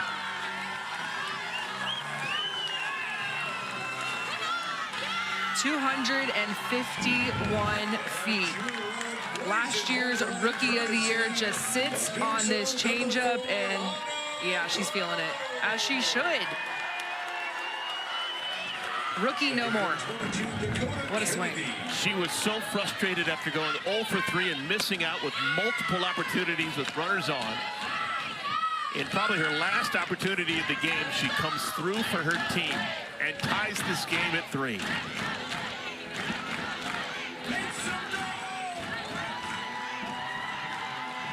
Anna Gold, here in the moment, standing by with Nicole. You're back here on your college field. A huge home run to be able to tie up this game. What did that moment feel like? I mean, electric. I'm just so happy to help my team out, you know. Had a first couple at-bats were a little shaky, but just got to flush that and do whatever I can to, you know, put the ball in play and make things happen. Not easy to flush it, especially whenever this game has been so back and forth. How do you stay inside and playing your game? Yeah, I think my faith is a huge thing. just staying grounded and knowing that no matter what happens, I'm going to be okay. It's just a sport. And I've worked so hard for these moments. My preparation has gotten me here, and just trusting that preparation, that my body knows what to do, just trusting that and letting things happen. Yeah, trusting your plan, your game plan. Mullins has been throwing a heck of a game since she's come into relief. What have you been thinking? What was your thoughts, Sarah, when you thought that was another home run? I mean, these rookies have been on fire. I'm so happy they're on our team. They're so much fun to play with, so much fun to watch. But yeah, momentum just keeps on going. Yeah, thank you so much. Congrats. Anna Gold meeting the moment. Ties this game at 3 here in the bottom of the 6th inning. Just incredible. So much for a 3-1 lead for Texas. 3 balls, 2 strikes. Kennedy spoils another.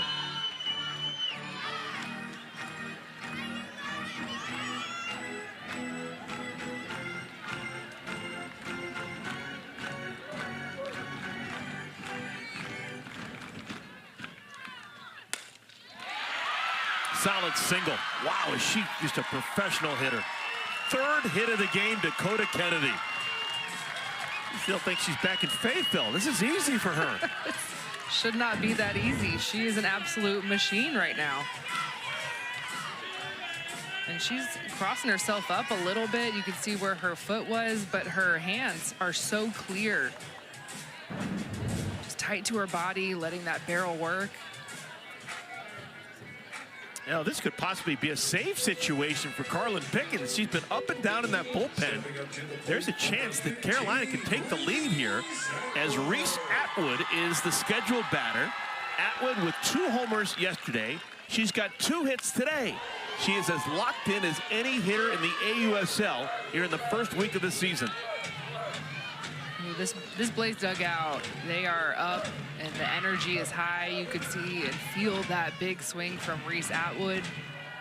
And I think Ricky Woodard didn't like that swing. Correct. She was so intimidated by that swing. She says, you know what, Jessica, we love you, but you are not going to face Reese Atwood right now. We're going to bring back our stud, Rachel Garcia. well, with that one swing, I just quickly glanced down to the dugout for Carolina, and they were just out of the dugout like, let's go, rookie. I want to see you eat, because that was a swing that was looking for some lunch. Like, she was going and getting after it. So with one swing that resulted in a foul ball, we will get a pitching change.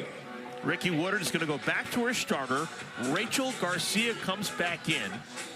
Garcia pitched into the 4th inning. She was lifted after going through the order twice. She has already faced Atwood twice. She got her to bounce out, and she also allowed a single to Atwood.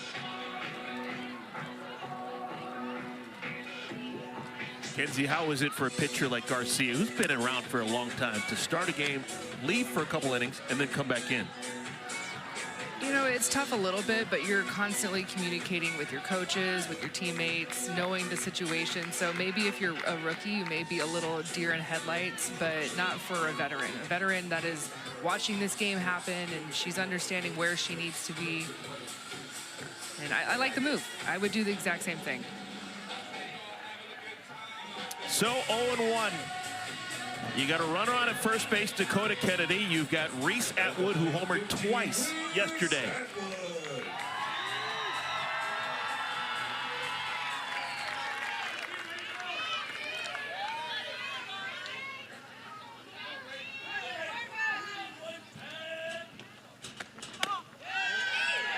Two national champions working against each other. Atwood, recent vintage, just last week. And Rachel Garcia, one of the greatest UCLA Bruins.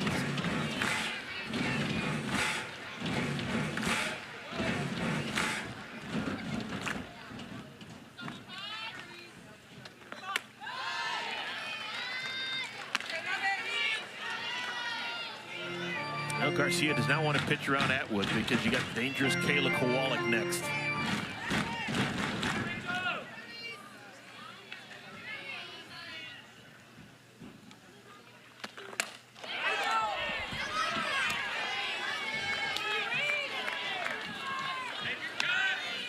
Atwood is a sophomore at Texas.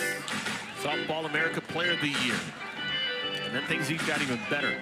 As a junior and senior, national championships with the Texas Longhorns.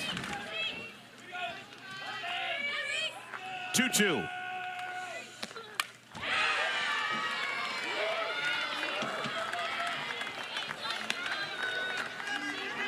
I'm thinking off-speed pitch here after that swing. A couple of foul balls, and Reese Atwood, her hands are so quick. Has not seen an off-speed pitch. I would throw it right here.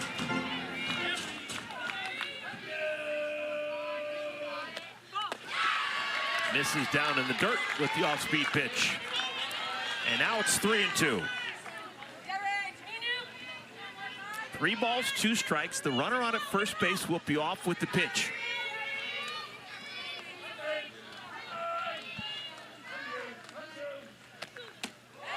And it misses. A runner now in scoring position for the Carolina Blaze. What a great at-bat by Reese Atwood, who already has 2 hits on the night. Found herself on base a lot in this game, but that was a long at-bat. A pitching change mid-at-bat, like she stuck with it. She earned that walk. Here's Kayla Kowalik.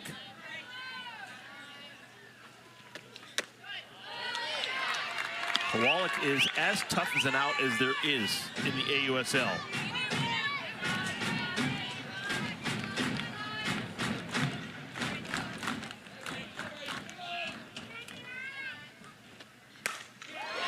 Line to left field. Caught. Inning over.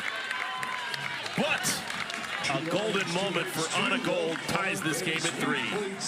The Duke alum, right at home. Her new home, of course, with Carolina Blaze. What a swing here.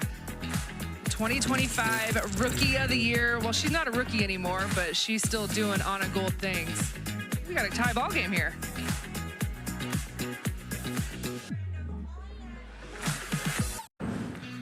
Well, Carolina is bringing in the #1 overall pick to see if she can close the door and give her offense a chance to walk this thing off. And Carlin Pickens has looked, well, like the 2-time SEC Pitcher of the Year that she is. Even though she's not wearing a Tennessee uniform anymore, she is fresh off of the Women's College World Series, and she has been dialed in. 2 complete games, 2 wins. And she's been striking out some veterans left and right. It's been fun to see her get the run support that her team has given her. And when you see the run support for a pitcher like Carlin Pickens, you can visibly see her take a breath and just chuck it in there, 70 miles an hour plus.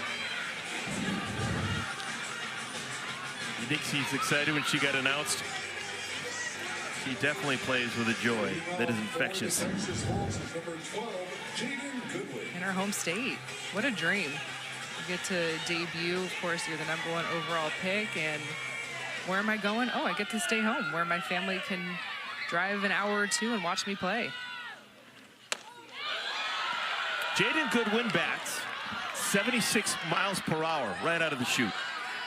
Good luck.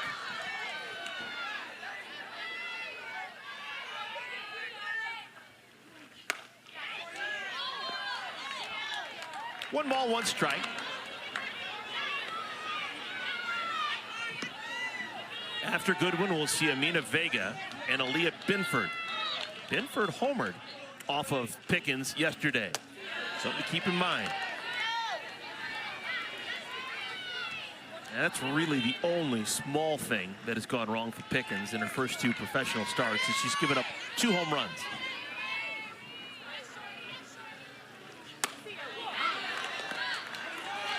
And you will give up home runs in this league. It's not if you're going to give up home runs, it's when.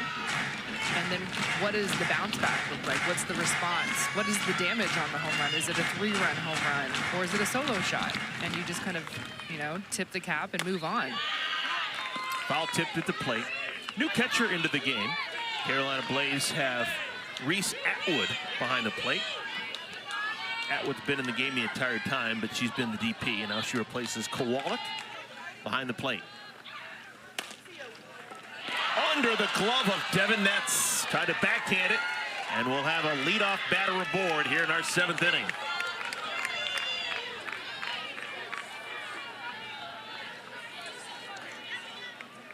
Now batting for the Bolts, number That was a good 17, swing from the rookie, Jaden Goodwin, Vega. who just had a lot of at-bats against Carlin Pickens a couple of weekends ago in the Super Regionals. That was a Georgia-Tennessee matchup. Official score rules that one an error on Nets. Didn't look like Vega had any thoughts of laying down a bunt. Would Pickens be a hard pitcher to try and bunt? Yes.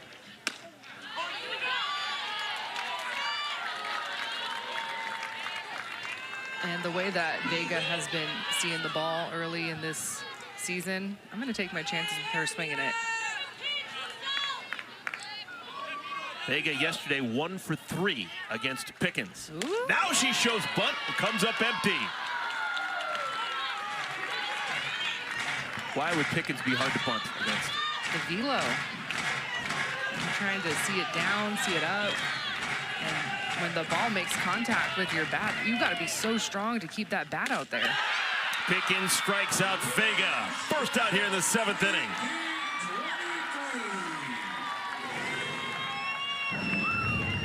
The biggest thing about Carlin Pickens is her response. So you give up the leadoff single to Jaden Goodwin, and you know that this is an important at-bat. You don't want to allow the speed of Goodwin to get to second base. Binford swings at the first pitch. Playable. Play made by Gold. 2 outs.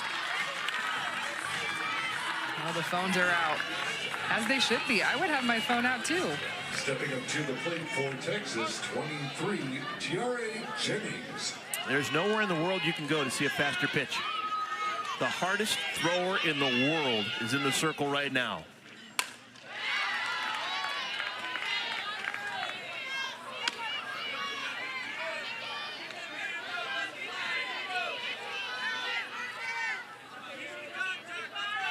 Tiare Jennings. How are you going to hit that pitch? Man, 76, perfectly on the corner, right in the river.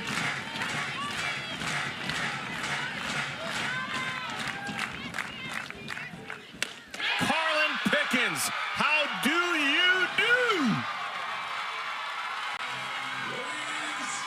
She gets Vega, Binford, and Jennings, and gives her team a chance to walk it off as we head to the home half of the 7th.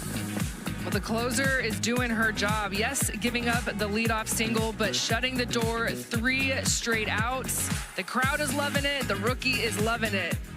Let's see if Carolina can walk this thing off.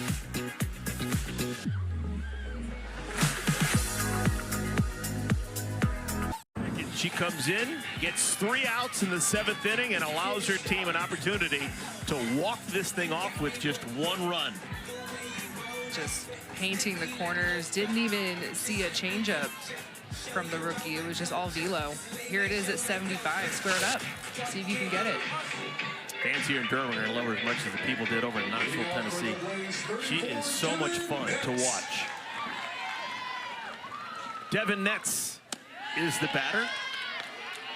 It'll be Netz followed by Jenna Laird if she bats, and then Alyssa Brito. Starting pitcher for Texas, Rachel Garcia, back into the game.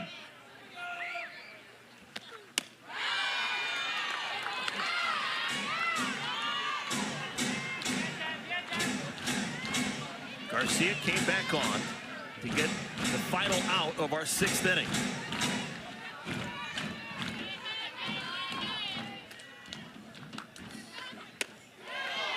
Pitch missed inside the appeal, no swing, so it's 3-0. All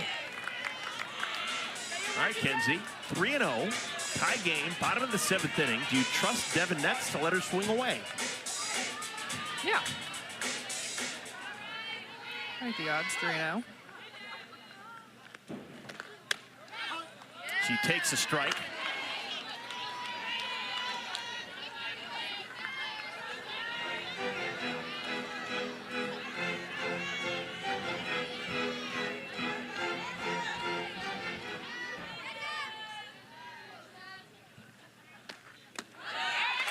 Pitch walk, and the leadoff batter aboard for the Blaze here in the 7th inning.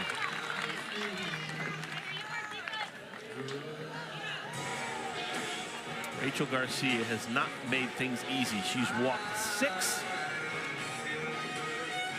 Stepping up to the plate for your Carolina Blaze, number 17, Jenna Laird. Well, this is the part of the lineup for Rachel Garcia that she wants to attack. Running at first base for the Blaze, number 6, 7, 8. Carly Spade.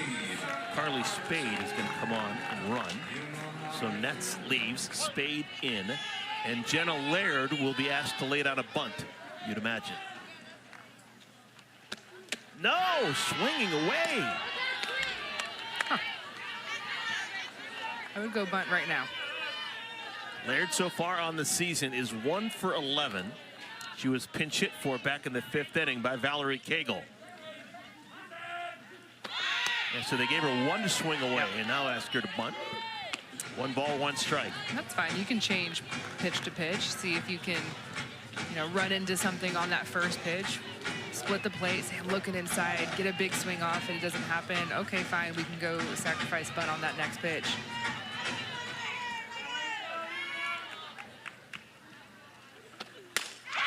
Swatted into center field. Play is made. Out number 1. That ball was hit right on the screws, but in the wrong spot.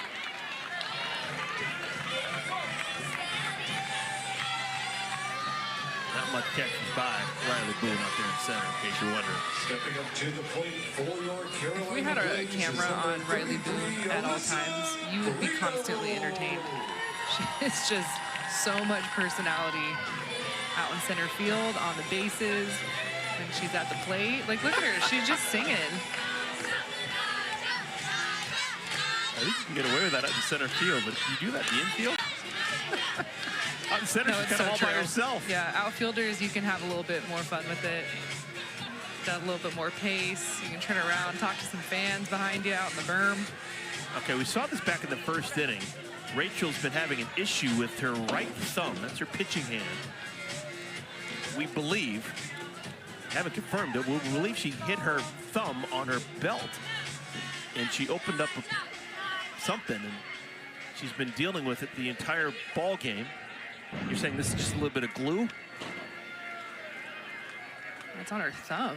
Yes, it is some glue, that instant dry. That stuff is amazing. It's so strong. So we got the whole thing. You put the glue on it, you blow it dry. Well, you can't put a Band-Aid on, right? Because I need all of my fingers to spin my pitches. Once again at the I plate could put for the a Blaze, Band-Aid on 33, like the top of my hand or Brito. something, but I cannot put a Band-Aid anywhere on my fingers. Here's Brito.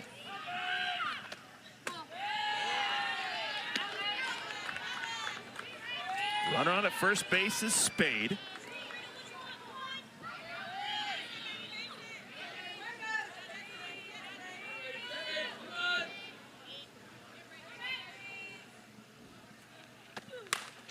Hard to third, and it goes underneath the glove of Vega.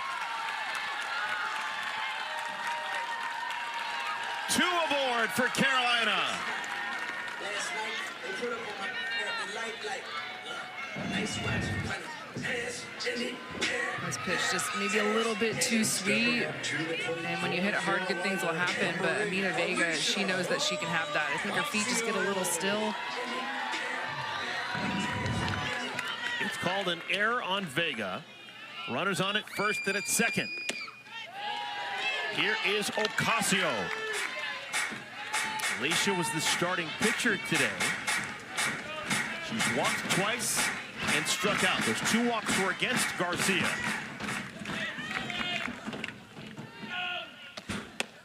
Man, there really haven't been too many competitive pitches from Garcia to Ocasio today.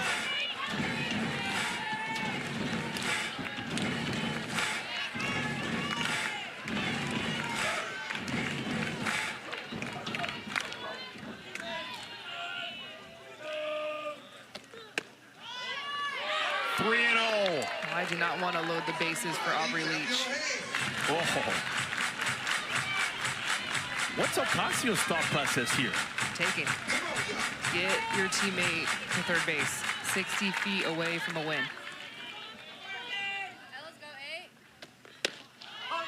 Taking, it's now 3-1. I would still be very picky on this pitch. split the plate in half, have a plan, whether you're looking in or out. And if it's not there, I'm not going after it.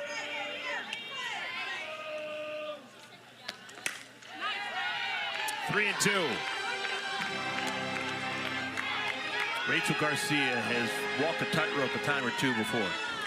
She is comfortable pitching with traffic behind her. She's comfortable pitching with 3-ball counts. She's got guts.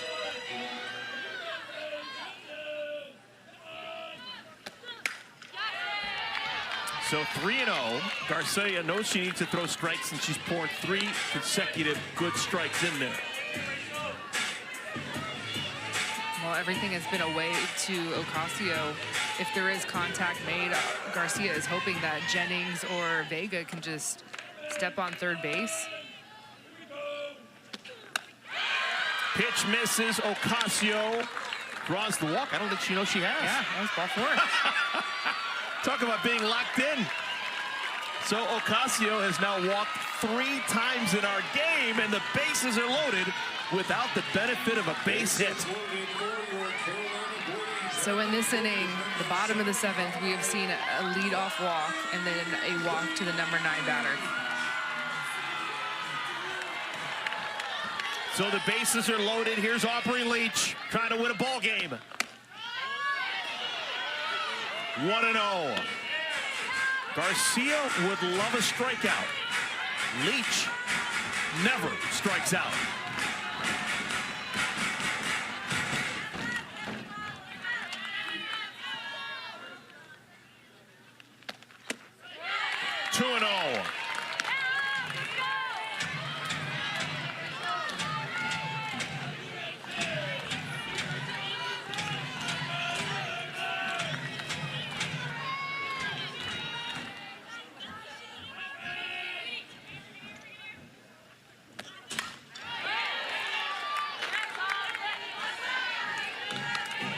So far this season, Aubrey Leach, she has 15 official at-bats.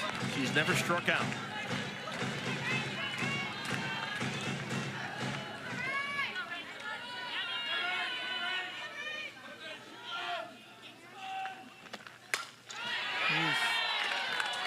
Nice pitch.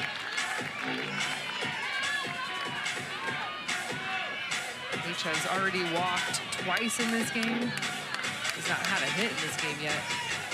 I like that swing. Bases loaded for the Blaze. 2 balls, 2 strikes. Missed high, 3-2.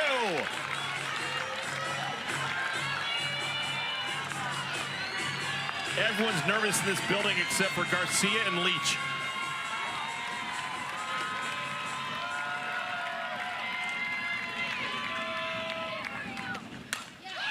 Into center field. Boone's got the play and no chance at all to score from third. Spade didn't want to chance it. That is a massive second out. You can see Riley Boone yelling to Rachel, "Nice job, Rachel," because you could not do it any better than that. That was soft contact, not deep enough. You get one more out. Anna Gold. She is the local hero. She is the face of what they're doing here in Durham, North Carolina. An All-American for 4 years as a Duke Blue Devil. She tied this game with a 2-run homer an inning ago.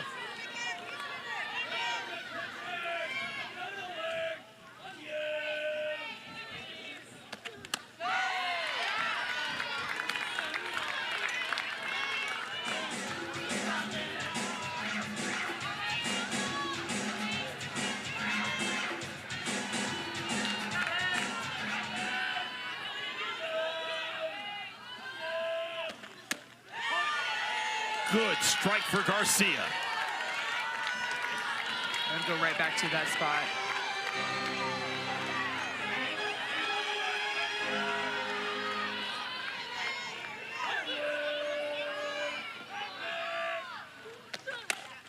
Lifted down the left field line. Foul. And we'll do it again. I'm I'm going in against Gold. You have to be so tight that it is going to be a guaranteed foul ball. Her hands are so quick, strong athlete. We saw the home run to left center in her last at bat.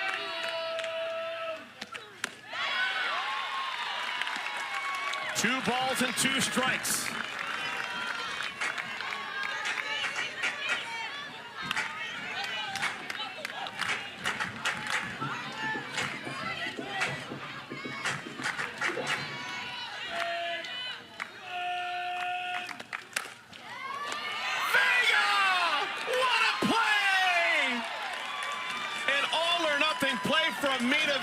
She makes it, and we go to extra innings. That was a smash, and Vega up to the task. Well, we got some free softball coming up, but how about this rookie, Amina Vega? This is Blue Devil on Blue Devil crime, getting out her former teammate, Anna Gold. What a play.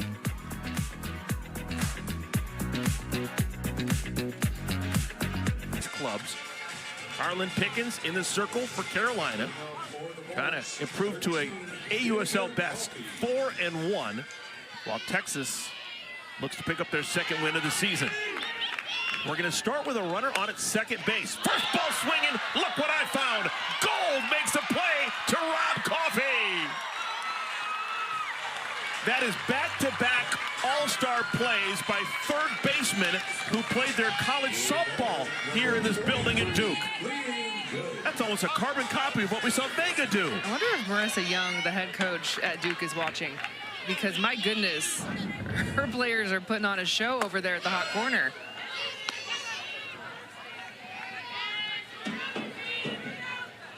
The runner on its second base is Tiare Jennings. She made the final out of the 7th inning. Leanne Good is the batter. Jennings.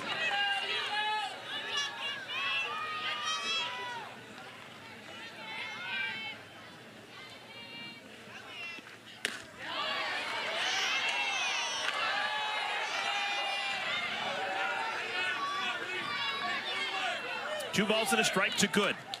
She doubled back in the 3rd inning.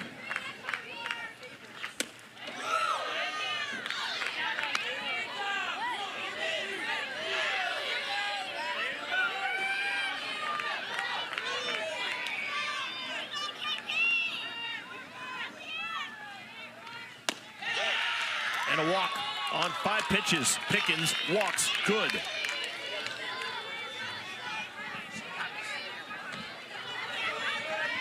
Second inning of work for Pickens. She came on to pitch the 7th inning. She allowed a leadoff batter to get a board on an error by her first baseman, and then proceeded to retire 3 in a row, 2 via the K. Jordan Rudd Lee singled in a run back in the 4th inning.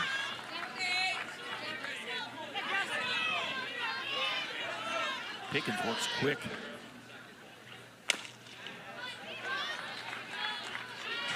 Yeah, in college you have 20 seconds to pitch the ball. As soon as you catch it, that clock will start. And here in the pros, you have 15. She just needs 10, maybe 5. She's like, I'm ready to go.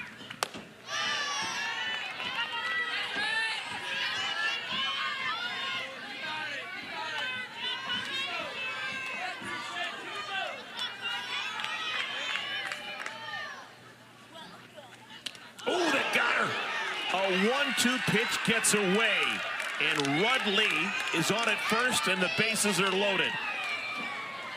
Oh, my goodness. They're loaded for Sierra Romero. Well, you've got to flush that if you're Pickens. There's nothing more frustrating. You work so hard to get yourself into the position, 1-2 count, and it just gets away from her. I just love Rudd Lee. She's like, I will take it. Get me on base. You know what? Because we had a substitution earlier, Sierra Romero is now out of the game, and Jackie Liss, this is Sierra's spot in the order. Sierra has more home runs to the bases loaded than anyone in the history of college softball. This is a bases loaded situation, and she's no longer in the game. It's Jackie Liss's opportunity.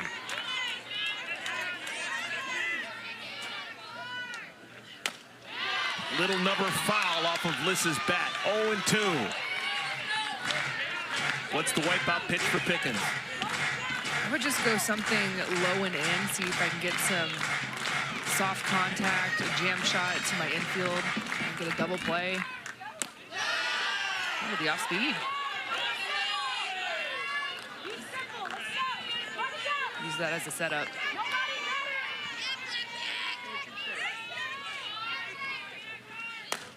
Little number, the play's at the plates. And the heads-up play made by Pickens. She tags Jennings on the way by. Look at Carlin Pickens leaving the circle. Go get this. Yes. She's 6'1". She's got long arms, good extension. She can take that herself and doesn't even need to get it out of her glove. That was so headsy. Back to the top of the order, Riley Boone.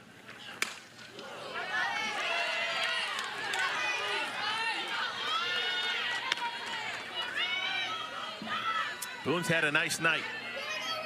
2 for 4.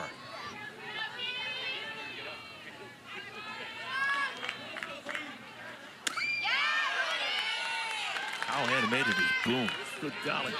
It's fired over a ball. Take.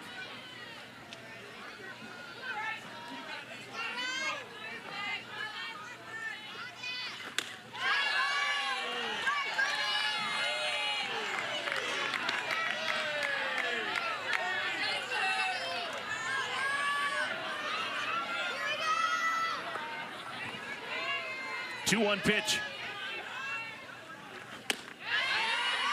And Pickens needs to throw a strike. I liked that last pitch. Obviously, the two prior to that one were missing up a little bit too much, but that last pitch I thought was a strike.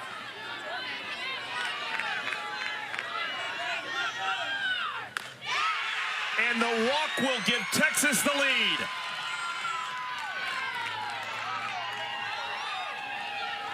Boone drives in a run with the walk. The Volts lead 4-3. Well, Carolina in their last half inning had 2 walks and could not get that winning run across. Texas here, 2 walks, but then you also add in the hit by pitch, so 3 free passes.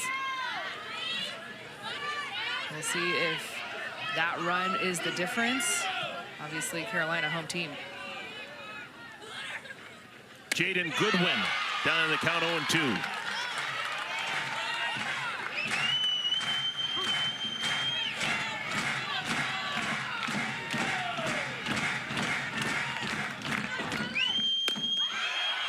Called strike 3. So Pickens strikes out Goodwin, but a run scores for Texas. When we come back, the youngsters will bat for Carolina. Kennedy, Atwood, and Kowalik. Anyone else gets on, Devin Metz against Rachel Garcia. Rachel Garcia has been in the softball eye for so many years by being able to get out of situations like this. Garcia gets big outs. She needs 3 of them here. Maybe no one's swinging a better bat in all of pro ball than Dakota Kennedy right now. Well, you think Dakota Kennedy already has an RBI single against Rachel Garcia in this game. A long time ago, it was in the first inning of this game, but it did happen.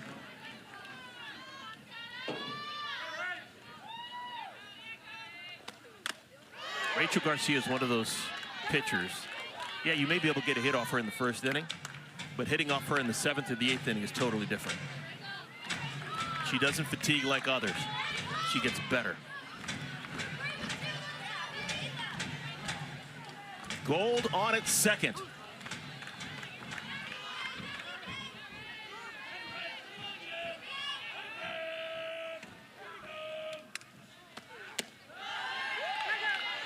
A couple of Californians here.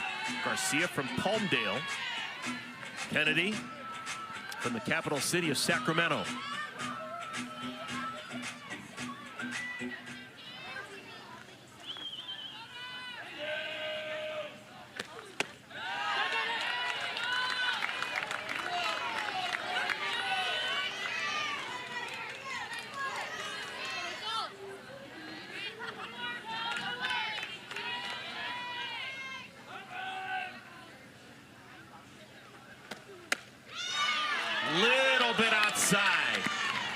2. What a take. Every single pitch has been away from Rachel Garcia to Dakota Kennedy.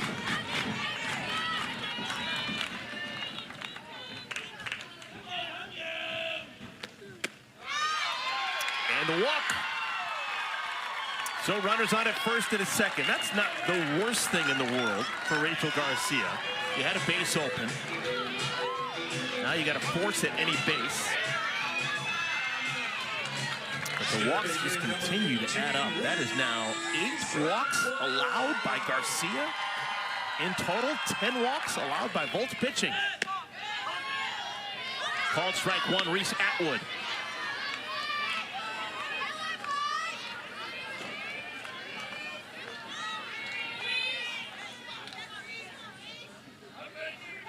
Two homers yesterday for Atwood.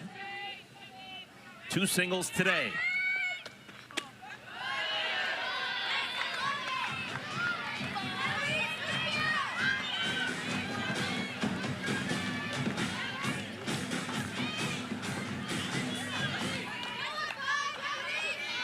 Shaking a pitch there, Garcia was.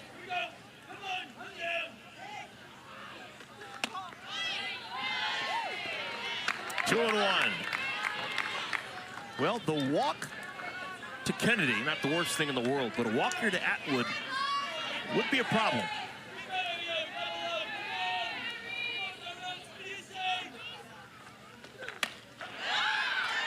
Oh, she wanted that one. See a couple of paces after that swing, just underneath that backdoor curve. Doubt she'll see that pitch again. If I'm Rachel, I'm going off-speed curve, something low and away.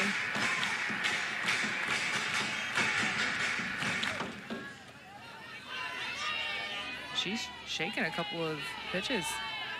See what she wants here. She used all of that pitch clock.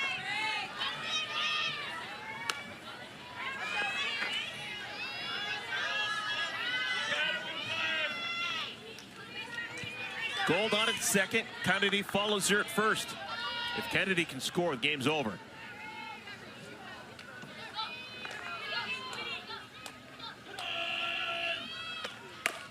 On the ground, could be 2. There's 1. There's 2.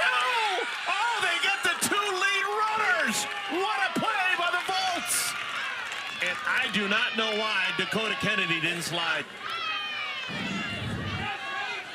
How about Amina Vega? How heads up is this? She could have done the conventional double play, which is touch third, throw to first, but this is so heads up, knowing that she can sneak out another out at second base and keep Dakota Kennedy out of scoring position.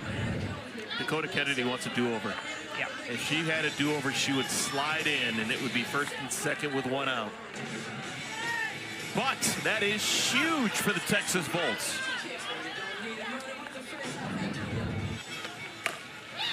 So right there, she could easily have touched third, long throw to first, but you can feel the base runner coming at you. Let me just grab a quick tag. Where's my next play? Oh, it's at second base. That's a gift.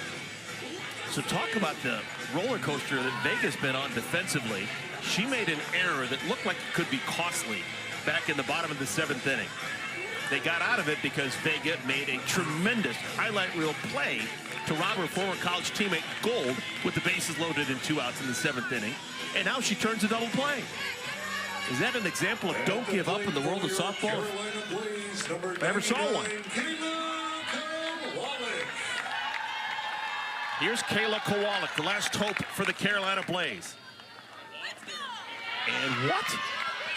They're intentionally watching Kowalik? They intentionally walk Kowalik to put the tying run into scoring position.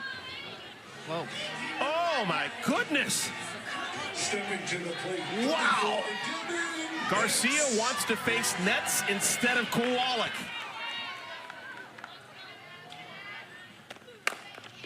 Bouncing ball. Fair! A run will score! And we're tied! Devin Ness comes through for the Carolina Blaze.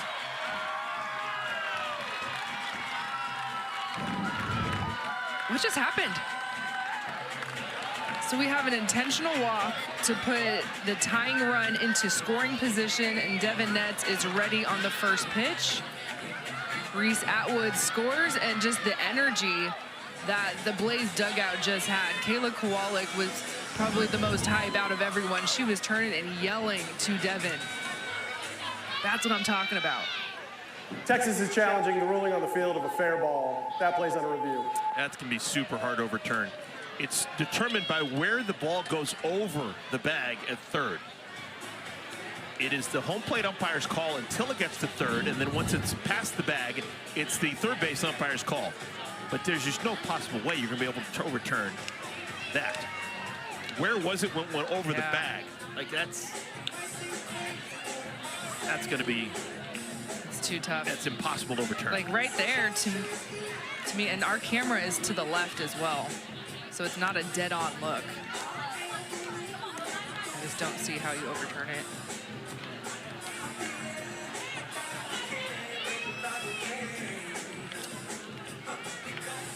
So we've got a bit of a pause as this is looked at. It was ruled a fair ball. It's a double, a run scores. We're tied at 4. Crew chief is J.C. Bartley. What a game. Huh. What a game. I just can't get over the fact they walked Kowalik. Me neither. Because if that's the hitter that you don't want to beat you, fine, but you have a runner at first base. You can pitch around her a little bit, see if she can get herself out. Like, I'm not just going to give Kayla Kowalik, a veteran, a meatball, but I'm going to work the corners. Work away, see if she hits something to the left side of my infield, get it out at second base. Could have been the easier out, but putting a runner into scoring position.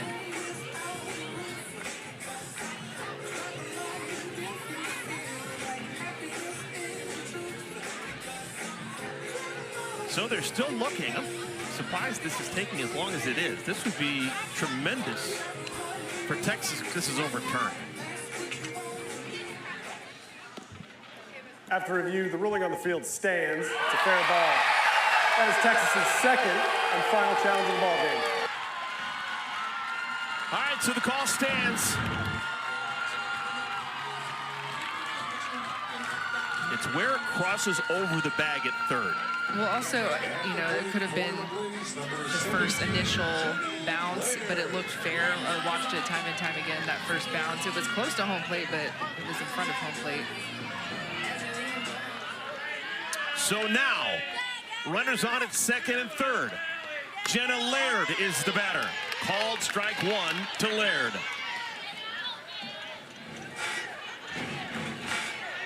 The runner on at third base is Kowalik. Following her is Netz. Netz doesn't make a difference. If Kowalik can score, the game's over. There is not a lot of room behind the catcher. Backstop is close to home plate. So if a ball gets away from the catcher, Rudd Lee, it's not guaranteed that Kowalik can score.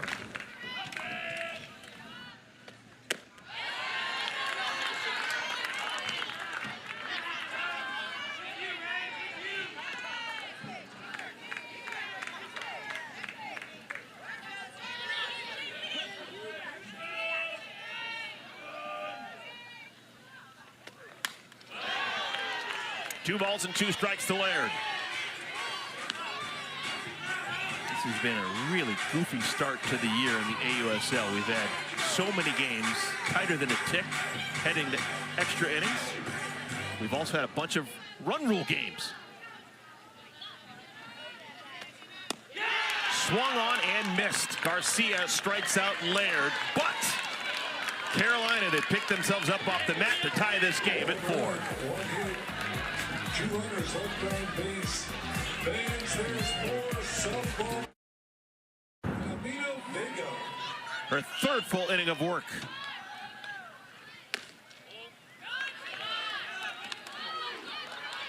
Amina Vega leads things off. Vega, Binford, Jennings scheduled to bat. Jaden Goodwin is the runner on at second, who's going to move over to third when the ball gets past the catcher.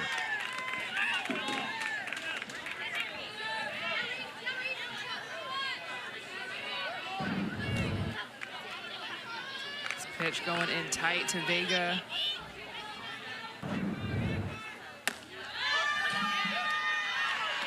Delayed strike call. 2-1 to Vega. Vega seems to be in the middle of almost everything we've done today, either with a bat in her hands or defensively. And another one gets past the catcher, and Goodwin will score standing. That's one way to do it. Texas regains the lead 5-4.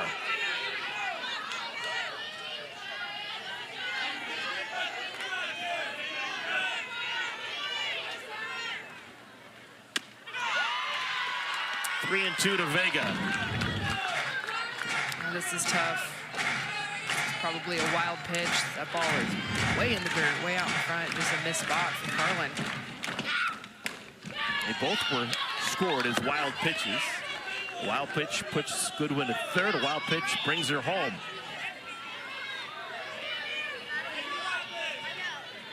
We had not seen Pickens throw a wild pitch as a pro. 2 complete game wins, never threw a wild pitch, but now does it in the 9th inning, and then walks Vega. Texas doesn't want to settle for the 1 run. They need a little bit of cushion. What an interesting game this has turned out to be. I still can't get over the fact in the bottom of the 8th inning, with 2 outs and run on at first, Texas decides to intentionally walk Kayla Kowalik to put runners on at first and at second to put the potential tying run in scoring position, and it immediately bites them. The next pitch to Devin Netz is a double, and they tie the game. Also just going back to the bottom of the 7th for Carolina. Had the bases loaded, had a couple of walks. Binford swings at the first pitch. That's taking a chance going to second, but Gold makes it. Man. Gold quickly throws to second. Vega is the first out. It's a slow developing play, and Anna Gold, she has to come get it, then reset her feet, and she knows how fast her teammate is, her former teammate, right? Amina Vega. Those two spent a lot of time together.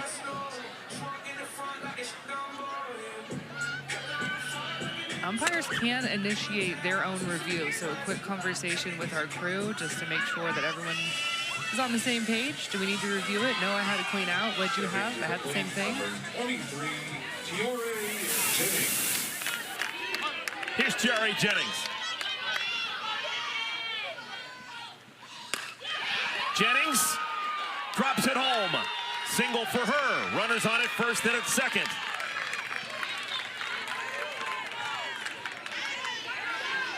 First hit of the night for Tiare. Heading to the plate for the Bolts is number 13, Danica Coffey. Here's Danica Coffey. Coffey with a couple of hits, a single and a double. She's also struck out and bounced out to third. A little bit late on 70 miles an hour.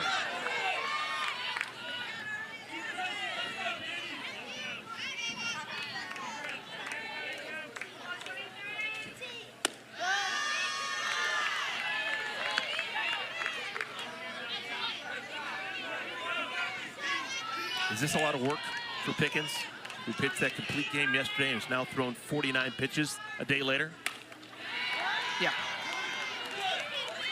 I think ideally they were hoping for her to come in and close 2 innings. And it's not just, you know, you're pitching 50 pitches, but these are 50 pitches of stress.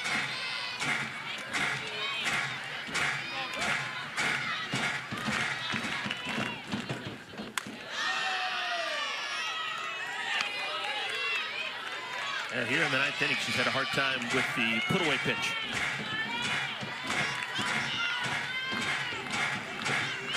Binford at second, Jennings at first.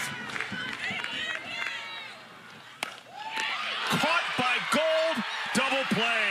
A Gold Glove play for Anna Gold. Wow, is she good defensively. Her hand's still stinging, but she's smiling. She's like, my glove's on fire. Can't get it past me. Well, she was on the all-defensive team a season ago for a reason, the Rookie of the Year. We've seen her hit a home run, showing off defensively, and Carlin Pickens, she's loving it.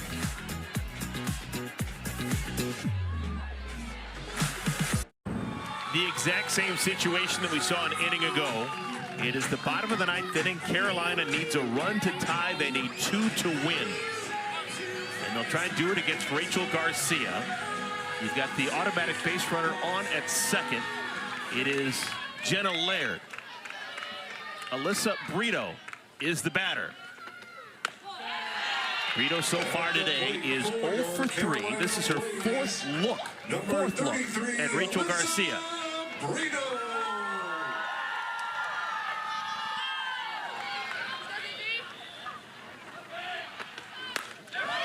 That one will get down.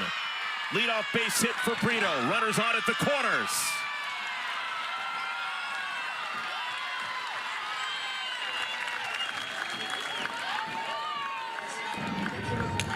You just kind of had a feeling in this at-bat that Alyssa Brito was going to make something happen.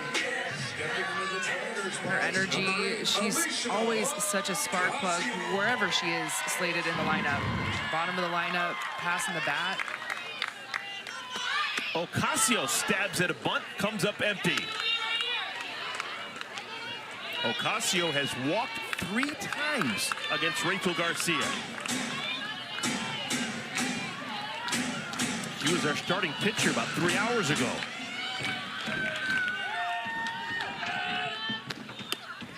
Ball gets away from the catcher.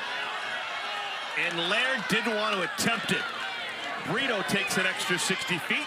Runners on at second and third. Oh, she could have scored easy. And you definitely want to take a late lead. So the late lead was correct. It was just the hesitation.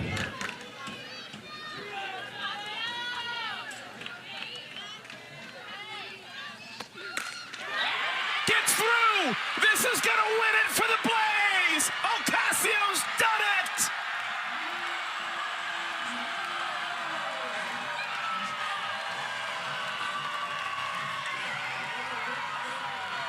A walk-off win for the Carolina Blaze, courtesy of Alicia Ocasio.